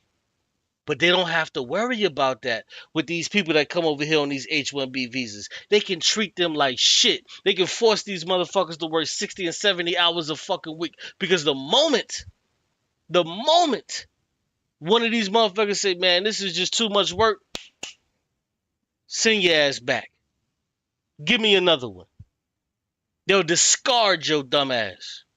This is capitalism, nigga. Pay the fuck attention to where you live at. How the fuck you don't understand where you live at? Threatening their families to force them to work harder and not paying them enough. You know, if that's not slavery, what is? So he did that. Trump did that for farmers. He made it easier to keep people in bondage. So that's a benefit. There was, of course, the big, beautiful bill that had lots and lots of tax breaks, which farmers are really interested in because folks don't realize this, but farmers are actually quite wealthy. The majority of small family farmers at this point in U.S. history are millionaires. Let me guess. So when you saw all of these farmers gathering around and said, oh man, I'm about to lose my farm, you thought these motherfuckers was poor and they didn't have anything? The average farmers, these motherfuckers are rich. They're wealthy. They got bread. So for niggas that's saying, oh, financial irresponsibility and all this stupid shit, nigga, no. That's not how the fuck this shit work. These same people that voted for this racist motherfucking cracker are getting bailed out and given money even though they're fucking wealthy. So you want to talk about black people being fucking irresponsible with their fucking money? These white people were irresponsible with their fucking vote. And they still get fucking bailed out. Stop talking about shit that you don't fucking know. Realize the country you fucking live in. Realize where the fuck you live, bruh. You live in a place to where socialism for me, but it's hard capitalism and pull yourself up by your bootstraps for thee. That's where the fuck we live, bruh. I don't want to hear no fucking nigga telling me about some niggas is financially irresponsible. Fuck out of here. So these farmers were financially irresponsible. Even though the overwhelming majority of these motherfuckers are wealthy fucking white folks. Most small family farmers are millionaires. So this is a group of people, farmers, who are very, very interested in tax breaks because they have a lot of estate and a lot of property to think about tax-wise. This is something that kind of drives me nuts. As someone who came up in agriculture as a farm worker, working for farmers, people keep saying, but farmers are working class. They're voting against their working class interests. When will they wake up? Never, because they're not working class. Exactly. Farmers are not fucking working class. These motherfuckers are millionaires. These motherfuckers sit around these town halls. Man, I'm gonna lose my farm if, these Trump's tariffs, they're killing my farm. You know what they're really saying? Well, I wasn't able to make $10 million this year. I only made $5 million. This is what the fuck they're really saying. So when you come to me and you don't use your fucking brain and you try to put shit on black people to try to say we're fucking irresponsible, why the fuck aren't black people saying we need to be bailed out? Because even if we did, they wouldn't give us shit. These motherfuckers don't even want to give us reparations. But you got farmers, you got all of these fucking companies sitting around saying, hey, man, we can't get record profits. Because if you understood anything about this fucking system, you understand that when a company goes public, pay the fuck attention to what I'm about to say. When a company goes public, they don't give a fuck about the consumer. They don't care about the consumer at that point. Their whole goal is to make money for the people that invest in their company. A CEO can lose his or her job if they are not actively trying to make money for the people that invested in the fucking company. We've seen lawsuits galore. We've seen lawsuits galore because people who've invested in the company, they feel like, hey, this particular company that I invested in, they're not trying to make money for me as a stockholder, as a shareholder. They get these people fired all the fucking time. They get CEOs fired all the fucking time. And then this is why the CEOs, why are they always firing motherfucking people? They're firing people left and right just so they can hire people at a lower fucking wage. Wake the fuck up, nigga. Pay attention to where the fuck you live at. Pay attention to the country you live in. When you see these tech sectors laying off 100,000 motherfucking people at the beginning of the year, did you see that? They laid off 100,000 motherfucking people. Just to do what? Hire about 60,000 of them back at 75% of the wage. Just so they can do what? Post record profits. Post record profits, bruh. This is what the fuck they're doing. Bro, you do not understand where you live at, bro. You don't. This is the dumbest shit I ever heard. Apple invests billions in camera because... Okay, bro, yeah, you're done. You're cooked. You're cooked, bro. You're like the old white lady from the other video. You're cooked, bro. You're cooked.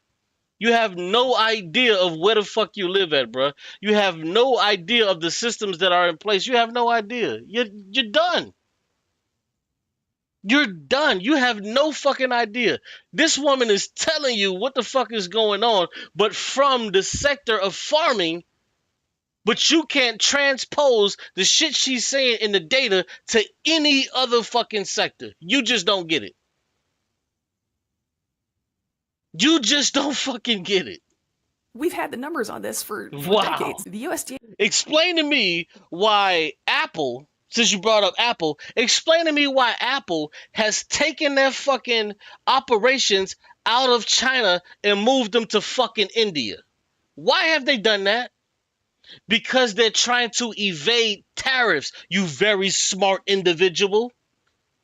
Since this is the dumbest shit you've ever fucking heard. Why is Apple trying to take their operation from China? Is because Donald Trump is putting tariffs on fucking China, and the tariffs are less from India. So they're taking their fucking operation away from China and moving the shit over to fucking India. Bro, you do not know where the fuck you live at, bro. You do not know where the fuck you live at. This is crazy. It's crazy you don't understand this basic shit. I tried to play this video so she would tell you about farmers, hoping that you can transcode and transpose and put it onto another fucking sector, but you can't do it. USDA's had data on this for years on the internet where you could just look it up. No one's ever bothered to look. We just assumed farmers were working class because, I don't know, big trucks, because those are cheap. Yeah, I don't know why people think farmers are working class. Land and tractors and trucks ain't cheap. It's not that complicated. Right. It's not fucking cheap, nigga. These tractors cost fucking $80,000 a motherfucking pop. But these niggas are going broke. No, they're not going broke.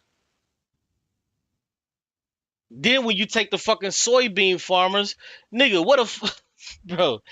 Oh my God. This is just crazy, bro. This is crazy. You're like the old fucking white bitch, old white woman that couldn't even fucking stand basic shit on why and how Donald Trump is a fucking strain on the goddamn society. Like, it's very simple.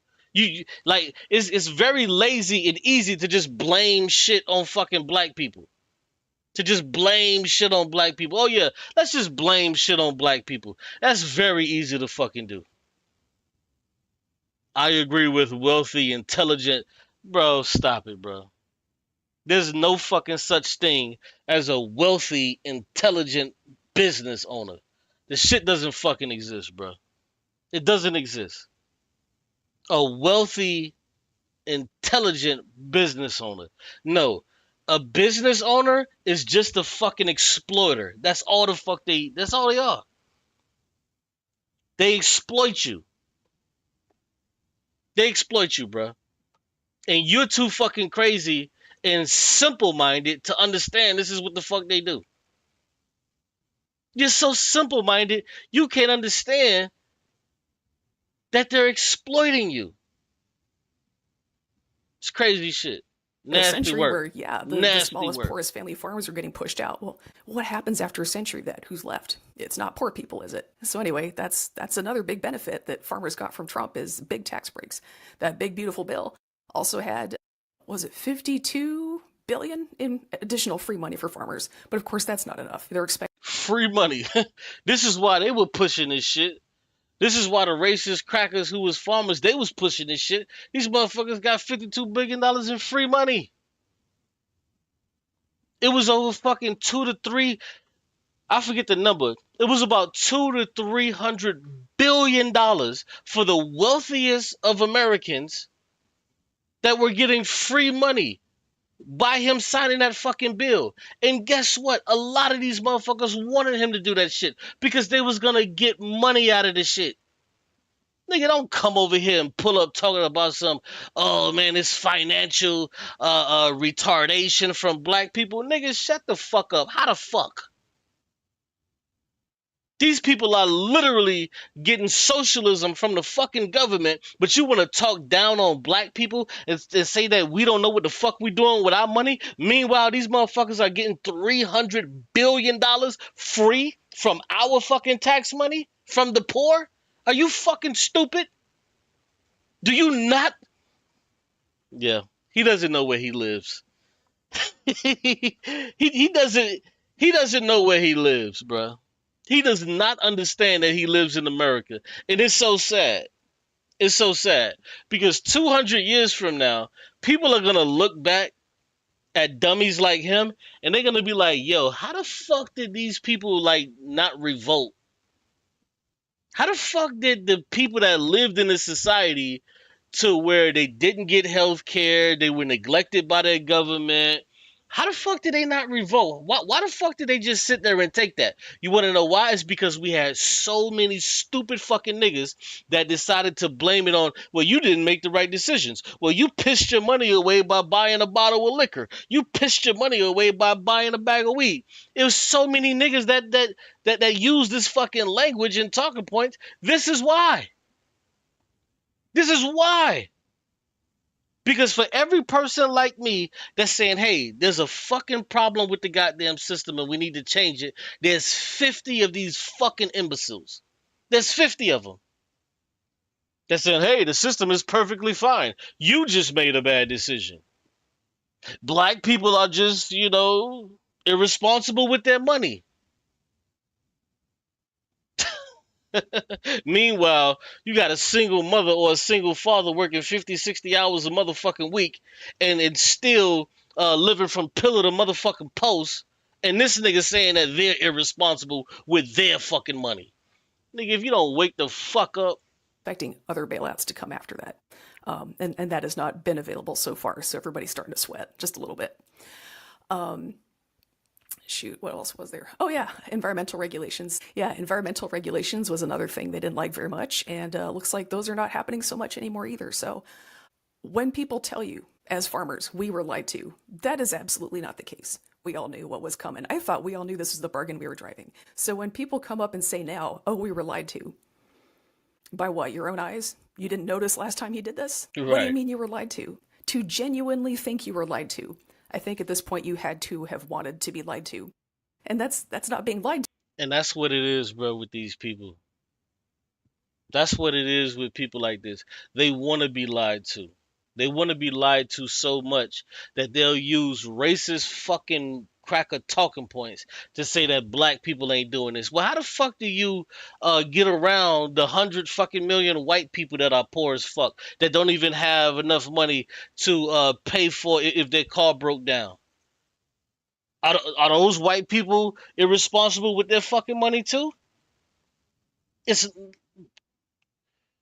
It's not a white or black thing, you fucking idiot. It's not that. It's not about a person being irresponsible with their fucking money.